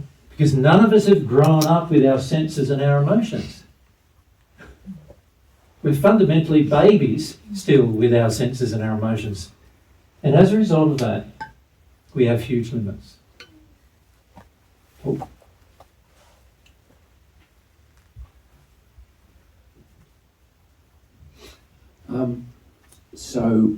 God's basing everything on love, and it seems like we don't understand love. We don't talk about love. What would you say is the definition of love? Well, love is one of God's infinite qualities, right? And to understand love, you're going to have to experience it. So we can talk about what the definitions of love are. Remember, I think it was about 6 months ago or so now, maybe even longer. Remember, I started talking about what does love involve in Mergen, I think it was, remember? And I wrote down kindness, compassion, understanding. Remember all those? We come up with a whole board, didn't we? Yes. Of all these qualities, remember? Of all the different qualities that pertain to love. Well, that's just a minor subset of the qualities pertaining to love. But in order for you to understand them, you have to feel them. So when I use the word compassion, it evokes a feeling in you of what that feels like to have compassion. But is that feeling you're having what God feels compassion is? Well, I can feel it from you, and is that what you're asking? Well, when I tell you the truth, you can't feel it from me. Okay. So I've said a truth to you in the past, like, well, for example, like your sexual addictions cause a lot of damage to your relationships, for example, right? Which you're still involved in, same addictions. Now, I've said that, but you're going, no, I don't feel that. You're saying, no, I think when I'm in my sexual addiction, somebody's loving me. So I'm selective in what I want to feel from you. Well, that's your definition of love. And I'm saying, what is God's definition of love? So when I'm telling you a truth about something that you think is false, you think I'm not loving you. You understand? But I actually am, from God's perspective, loving you. You follow? So frequently your idea about what love is will be completely the opposite of what God's idea about love is, of the very same subject. Right? And what I'm saying is that when you're in disharmony with God's idea, you're in disharmony with the way God created the universe. And you're going, but I'm not in disharmony with God's idea. I know what love feels like, and it's my sexual addictions. You understand? That's what you're feeling love is. And I'm going, no, Paul, that's not what love is, man. And you go, yes, it is. And you're going, no, it's not. But more importantly, God's going, no, it's not, Paul. Right? But while you believe that, your mind, your senses and your emotions are completely unable to determine the truth. As an example of how you can be thinking and believing in something, and it can be completely opposite to love, and as a result, completely blocking you to a truth. Make sense? Yep. And you, with your whole heart, oftentimes you'll believe, I'm right. Right? Because some of your senses respond, just your sexual ones actually respond, and you thinking that is more important than all the other senses and all the other emotions, right? And so you're responding only to that, not understanding that it's complete disharmony with what love would be, because love is all encompassing. It has to involve the emotion and the mind and the senses. It has to be logical, it has to be truthful, it has to have understanding of all the different types of emotions involved. With regard to you, you're using your sexual senses in a demanding state and therefore out of harmony with love, right? But you're not thinking that. You're thinking when somebody loves you sexually, that's fulfilling all of your demands, and so therefore they're loving you. So you're imagining in that moment, right, that your idea or concept of love is accurate, but actually from God's universe perspective, it's completely anti your view of love. And this is why every relationship you have turns out sad. Turns out fraught with problems all the time, without exception. And so, like, I think it was last week you said about being my own God, about this fundamental thing. That's right. And it's very important to understand that, see, if you understood conceptually even, and this is where I find it difficult at times, because many times I'm trying to explain to you using words, but I can feel there's no conceptual understanding in the majority of people yet, that actually if you bring your life into harmony with love, it's the most practical thing you can do for your own happiness. Because you're bringing your life into harmony with the universe and the way it works. You follow? So it's a very practical thing to do. It's a very scientific thing to do, I must say, too. Very mathematical thing to do. It's a very precise thing to do.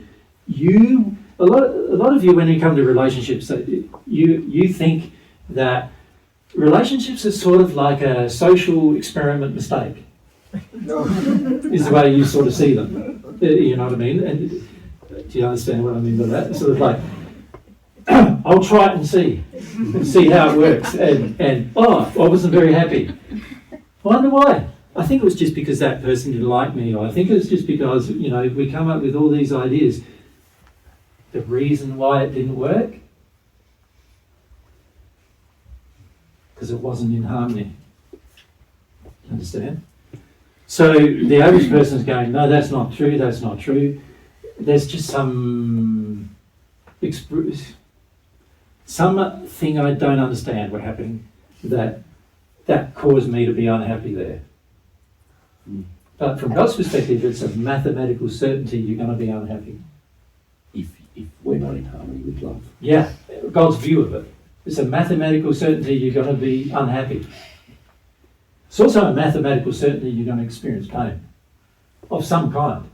And with love, because it's an emotional thing and a sensory thing, you're going to get pain in those two areas. Understand? Not so much in your mind, but you get pain in these areas, you will. That's what will happen. It's got to happen. Because you're out of harmony with love, and the way the whole universe functions is in harmony with love, and so you're out of harmony with the law, you're creating sin, you're going to have problems as a result. The reason why I raise this as a part of God's universe, Paul, is because we're living in it. We're soaking in the soup of God's laws. And we're trying to have a different experience, breaking the law, hoping that somehow love will result if I break the law. It's a fundamental flaw in humanity's concept of how the universe functions. Make sense? So this is a wrong concept of love. Yes, the wrong concept of love causes disharmony with the entire universe. Right? It causes disharmony in your body, your spirit body, and your soul. It causes disharmony in the soul, spirit body, and physical body of Monique, who you have a relationship with sometimes. And then it also causes disharmony with every other person you interact with. It also causes disharmony with the actual functioning of your own body, because mathematically your own body is dependent upon emotions in harmony with love in order to function well. So it's mathematically in disharmony with that as well. It's mathematically in disharmony with the senses you have. So even your sexual senses, the very thing you're trying to heighten through a relationship, are going to be dulled as a result of the disharmony. It's just going to be so many areas where it's disharmonious. There's going to be pain and suffering. You're going to have all sorts of intellectual responses to it as well. Things like, I'm angry now because Monique didn't give me what I wanted, or I wasn't getting what I wanted in this relationship, or whatever it is. That you're just going to have so many areas of disharmony as soon as you're out of harmony with love, that the law is just going bang, bang, bang, bang, bang. There's all these limits now that have got to be on. And one of those limits is you are never going to be happy in disharmony with love. Looking for love in the wrong places. Well, you're not looking for love. It's wrong to call it love. Yeah. So even the idea of looking for love in all the wrong places is actually an erroneous concept. If you're looking for love in the wrong places, it's not love that you're looking for. Do you understand? Because love only comes from the right places. Do you understand that principle? Yeah. Yep. Logically, if you're looking for love in all the wrong places, it is not love you're looking for, because love doesn't exist in the wrong place. Love only exists in the right place. So you say, if I put it conceptually to you, here's where love is, in that box. Let's say it's there. That's the box where love is. Right? Can you find love looking in the wrong place? So here's another box, and here's another box, another box. Am I going to find it there if it doesn't exist there? You think about it logically. Can I find love there, there, or there, if love is only there? See, many of you have the idea that love is everywhere. And it ain't. It ain't everywhere, as you by now should know. Like, you've had plenty of experience in your life where love wasn't, so you should now know that love isn't everywhere. You should know that, right? There's a place where love is, where it exists. Fundamentally, it begins at God, but then it can also be in you if you're in harmony with God, right? In harmony with the universe, in harmony with the law. But as soon as you try to look for love in somewhere that's not in harmony with the law, you're not looking for love anymore, you're looking for something else. Well, that's right. Yeah. You're looking for addiction. On the wrong track, yes. Yeah, you're looking for addiction. You're not looking for love. Love is not addiction. You're looking for addiction, you're not looking for love. And this is the trouble. When you don't understand fundamentally that love is the driving force of the entire universe, every law, every mathematical principle, every scientific principle is based on it.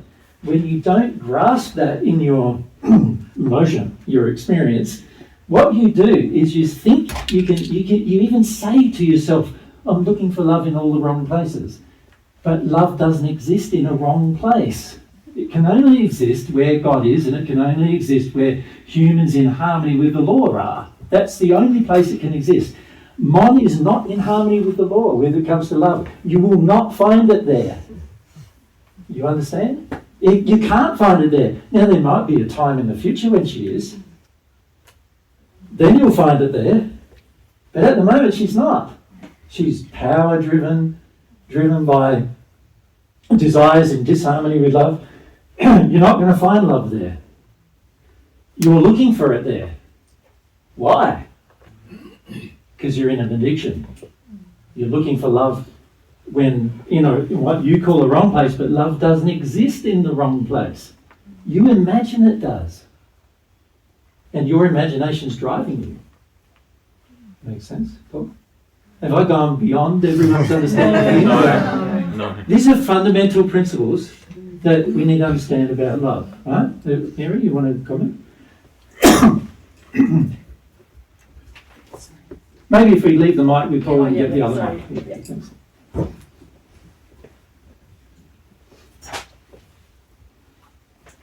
Isn't it also the statement that Paul is looking for love? So you were just giving an example, looking for love with Mon, but that's not possible because Mon's not in the state of love.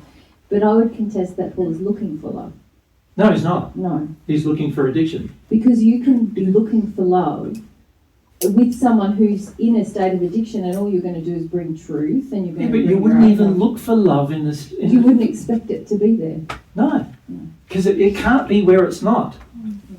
I just contest the statement that there is a looking for love going on, because there's a looking for addiction going on. That's right. That's right. You can't look for something that doesn't exist where it only exists in one place, and you're looking at it somewhere else.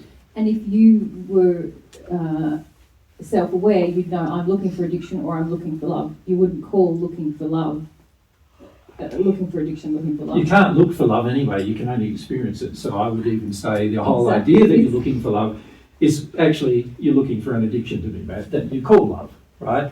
The reality is that love exists as an experience, and you'll only experience that when love comes from the right location. It has to be the location being, this boundary is in harmony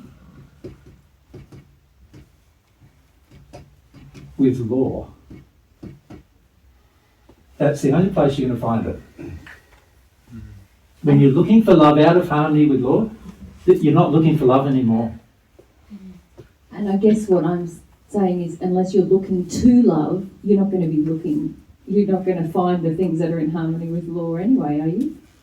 Well, even there, I'd say, if I'm looking to love, well, again, what do you mean by to love? I mean, looking inside of myself to love. I want to love. Unless I want to love, where am I going to find love? Love doesn't exist inside of me either. Unless I'm aspiring to love, how can I find it? Well, there's a difference between aspiring to love and it actually existing. Yeah, I mean aspire. Unless I'm aspiring to love, how will I even measure the harmony of law? But most people are not aspiring to love, they're aspiring to their addiction. Yeah, that's my point. That's what they're aspiring to. So let's not call it love. Not even, why are we even labelling it love? That's my point. Yeah.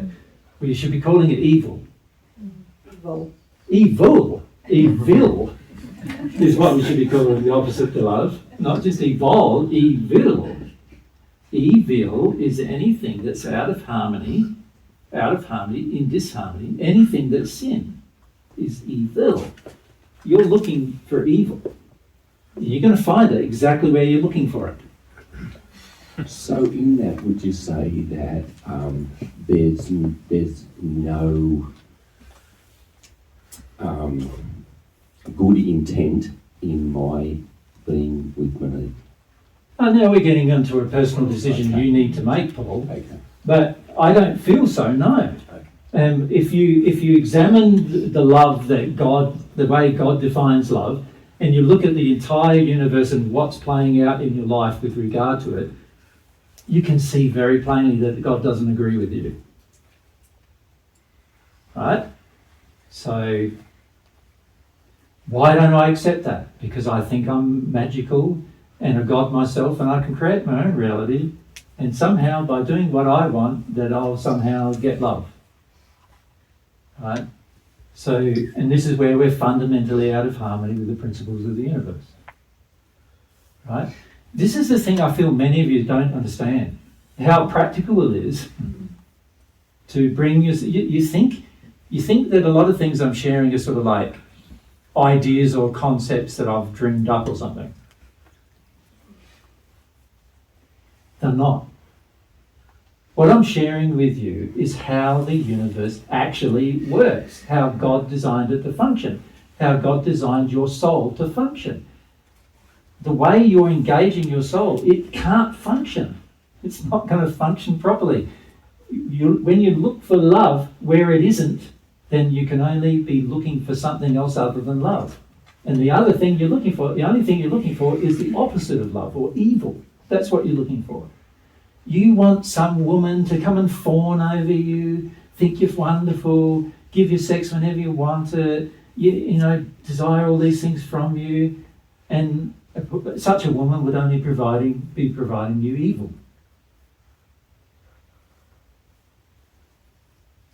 And she might do it because she wants power over you, because she wants an evil, right? But none of it's love. So it's very important to understand this principle universally. See, when we talk about love, a lot of you get real personal about it, right? You understand what I mean by personal? You're personally affronted. I don't agree with that. How dare you say such a thing? That kind of thing. I'm only saying it because it's how the universe works, and if you work in harmony with the universe, you will be rewarded through happiness of doing such a thing.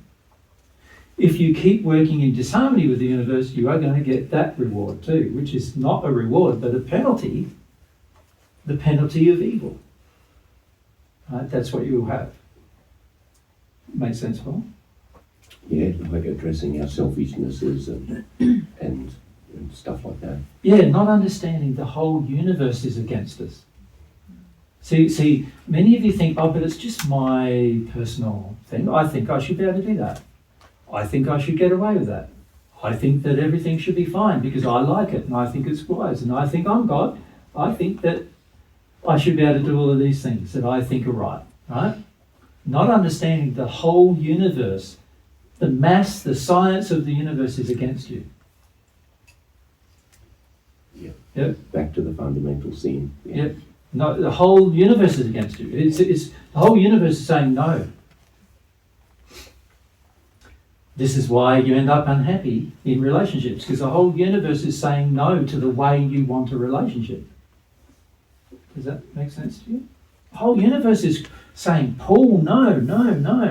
And the law is doing it whatever it can do because it's mathematically driven. It's not like some punishing God saying, Paul, I'm going to punish you now because you did the wrong thing. No, the universe is saying, Paul, you're causing pain. Yeah, it's like burning yourself on the stove. That's where you're heading. You think the burning stove's good and you can touch it. And that's the problem, right? And it gets back to this fundamental problem of not understanding that the universe is driven by all the laws, all the mass, all the science of the universe is driven by love only. Right? So you can't hope to do something disharmonious with love and come off scot-free. So my first question, like understanding love and or thinking addiction's love, or wanting to believe that, or not understanding the truth of love. Yep. Yeah, that's you can see that's a fundamental flaw in my education. Yeah. And maybe not experiencing. We're lacking experiences of what love is. Yeah, that's very, very true. Like when it comes to romantic love, the average person on earth has never experienced it. Like never. Sometimes we have little bits of it here and there, like where there might be some purity to it at certain times, but the average person on earth experiences mostly addictions when it comes to romance. So the average person on earth has never experienced a true love in a romantic sense.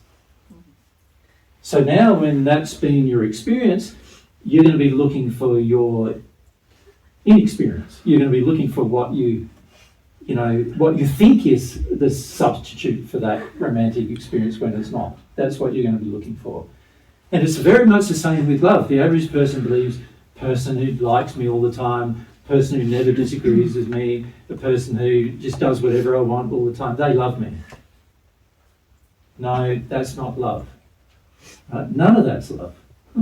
So, you know, we need to come to understand love in order to understand the universe, and this is why the majority of humans, even humans right the way to the sixth sphere, don't understand the universe, because they don't get this fundamental principle about love, right? And here we're talking about God's love, not human love, right? Don't understand some fundamentals about that. So the more you bring your life into harmony with human love, you'll be happier for sure. Of course, you won't experience bliss, because that's only possible bringing your life into harmony with God's love. There'll be limits to your human love, because remember we said the human is limited to the sixth sphere. The human's limited to the finite. He can't grow beyond that position. So we've got to get into this stage where we go, this is why I feel a fundamental discussion about the universe is so important. Unless I have a fundamental understanding that love is the driving force in the universe, I will choose very many things that are going to be to my own detriment and to the detriment of others, just because of that fundamental understanding being false. And for no other reason. Right? Now, on earth, yes, very little is actually taught to a child about love. The experiences of a child generally are very unloving. Like right from the time of birth, generally their emotions are shut down, so that's unloving. From the time that they are able to be intellectually reasoned with, many of their senses are beginning to be shut down as well. You know, you don't smell that, you don't taste that. No, it's not like that at all. All that kind of reasoning that goes on with a child, all of that is shutting them down further and further. So by the time you're an adult, you've had this unloving experience. And it's so detrimental because the universe is functioning with love. So everything that's out of harmony with that love is going to cause you pain and suffering. So many children, by the time they're 7 years old, are in so much pain and suffering they don't even understand how much. The average adult on earth, even the average adult who believes they have an idyllic life, is in so much suffering they have no understanding how much. Right? And it's fundamentally because they don't understand what God's love would do in every circumstance or situation. Every time love is in pure harmony with mass. It's in pure harmony with science. It's in pure harmony with pure emotion. It's in pure harmony with your senses. It creates harmony in all of those areas. So if you live out of harmony with it, naturally pain and suffering can be the only result, because the law is saying you're going against me. It's like touching a stove and trying to not get burnt from it.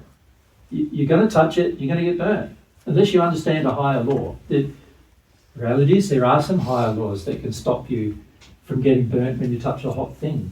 But most people don't know how to use them, and so they'll never know, you know. So is it the case that in our life that we're sort of being guided to learn how to love? Yeah, if you think about experience after experience after experience. If I just take your relationship with Mon as an example, you keep on going on, going off, going on, going off, going on, going off, going on, going off. That's the pattern of your relationship. It's evidence. Something's wrong. So that's and not with Mon. Yeah. But with the way you both expect love to function. Makes sense? Yep. And you are looking, what you think you're looking for love in all the wrong places, but I can see you're looking for addiction in the right place. With somebody who will meet it. That's what you're looking for. That's why you got what you got. It's because that's what you're looking for. You get, like God made the universe to give you what you really want. What you really want is addiction in the wrong place, and that's what you got. and you've got somebody who wants the same from you. Addiction in the wrong place. Does that make sense to you, Paul? Yeah. And you're getting it. You know, the law of attraction works very accurately in that regard. You get exactly what you want. Right? These are very fundamental things to understand about the universe, not just about Paul, not just about how you're built, and not just about your soul, and not just about your emotions and your beliefs and all that, but actually about the universe itself. This is how it works. So if we're sensitive to ourselves and our senses and feelings and everything like that, God is teaching us how to love and what's in harmony with love and what's not. Yeah, the whole universe is there to teach you about it. Like every response of the universe is there to show you the reality of it, right? And this is something very important to understand. And this is where I see, like a lot of people, when they hear divine truth, they sort of like, you know, when I talk about the universe in a very dispassionate, like, you know, when I said I'm never dispassionate about something, when I talk about the universe in a very sort of intellectual sense, the average person is intellectually intrigued, you could say. But when it comes to talking about, you won't understand the universe without love being involved, the average person goes, what do you mean? I don't get that. And this is such a fundamental thing to understand, that love is the way the whole thing's been designed. All of the maths involved in the universe is about love. All the science involved in the universe is about love. All the emotion in it, all the sensory in it, and all the logic, I must say, in it is all about love.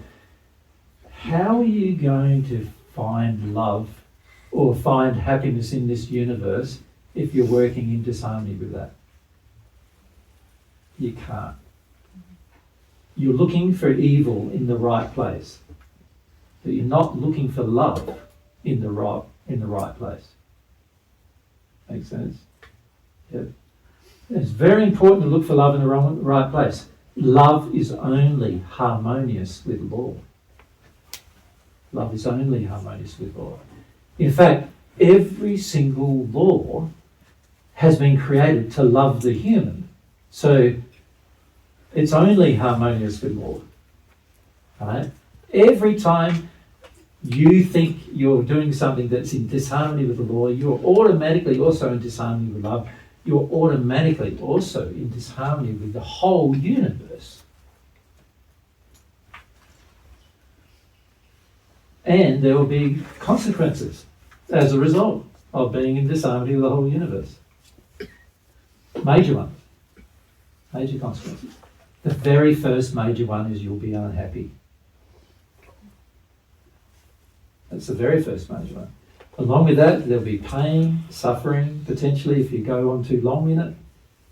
There'll be a lot of other things that are bad too, but this is what the average person doesn't grasp. You see, the intellect screams at you and says, surely not, surely not. All I need to do is understand a bit more. Surely all me and Mum need to do is learn how to get along. You know, that kind of thing. Or, is it her, is it me? I don't know. You know, maybe... You know, I don't know what the cause of our unhappiness is, but the reality is the cause of the unhappiness is that both parties are looking for evil in the right place. Mon's looking for the evil in you, and you're looking for the evil in Mon. Now, I know that's a blunt way of saying it, but it is true. Right? What I'm saying is a fundamental truth of how the universe works. You're not looking for love because you'd be looking for it in the right place if you were looking for love. Because there is only in one place. Anything harmonious with the law is what love is. Makes sense? And this could be applied to numerous every single minute aspect of your entire life and existence. Without exception. There's no exception. So you can look at your relationship with children, relationship with family, what you eat, what you drink, what you wear. You know, you can go on and on and on and on about every single thing you might do.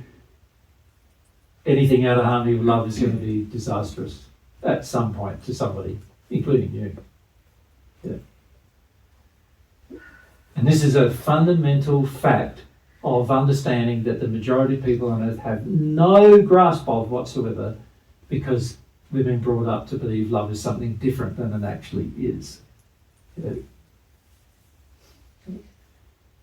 So I can't emphasize enough to everyone the whole concept of how love is so important practically to your life. There's a practical importance to you.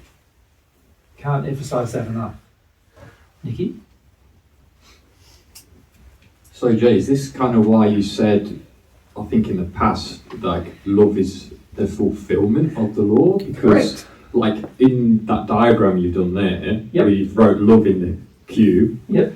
So even like that, like if the E was out of the box, it's love. not love. Yeah, that's right. Even it has to be the whole love is the whole love. Like That's right. This is the law, the boundary of the law, and that's only where you're going to find love. You're not going to find it anywhere else. So you can't look for love in the wrong place. There's no wrong. Love doesn't exist in the wrong place. It just doesn't. It exists within the boundary of the law. It exists within the boundary of truth. That's the only place it exists in. You're looking for it somewhere else, you will never find it. You can't find it when it doesn't exist there. So can you also like do it in the way where, like, if like you think God's angry and you're trying to find anger in God, you're not going to find it. You can't. Because there's no anger in God, like what you've obviously taught. No, you'll never find an angry God, ever. Impossible. Because love can't exist and anger can't exist in love. You're just not going to find it. Fear as well. Fear is the same. Fear doesn't exist in love. You know how a lot of people say, oh, I love him so much because he just makes all my fears go away. What? What? That's not love. That's not love at all. You can't find love there making your fear go away. You just can't find it. It's not there. Right? Anybody who does that, it's not there. Have we got a problem next door, babe? Just checking, Jane. It seems to be alright, but it dropped for a minute. The whole feed dropped? Well, we were just on program review, whiteboard shot, and that dropped. Oh, okay. Yeah. You just might, yeah. It's Just going keep an eye now? on it. It's fine now. Okay. Yeah. Yeah. You are down to 35%. Yeah, I know. We need to have a break there. But does that make sense to you, Nikki? Like, Yeah. Yeah. You can't find something where it doesn't exist. And love only exists in harmony with the law. So if you're looking for love out of harmony with the law, it doesn't exist. Can't find it there. Never going to find it there. And when you are in love, you tick all the boxes in the sense, like all the aspects of love, because it's like all in. It's all encompassing. Sensorily, Yeah. emotionally, mathematically, scientifically, intellectually, it's all going to be in harmony. Yeah. Because it's love. It always is. It always is harmonious in that regard. Completely logical, completely emotional, completely sensory. It's always going to be in that place, right? And this, if you understand this fundamental fact, like this is something children should be taught by the time they go into kindergarten or earlier. If you understand that fundamental fact about life, you're going to have a much happier life. Yeah.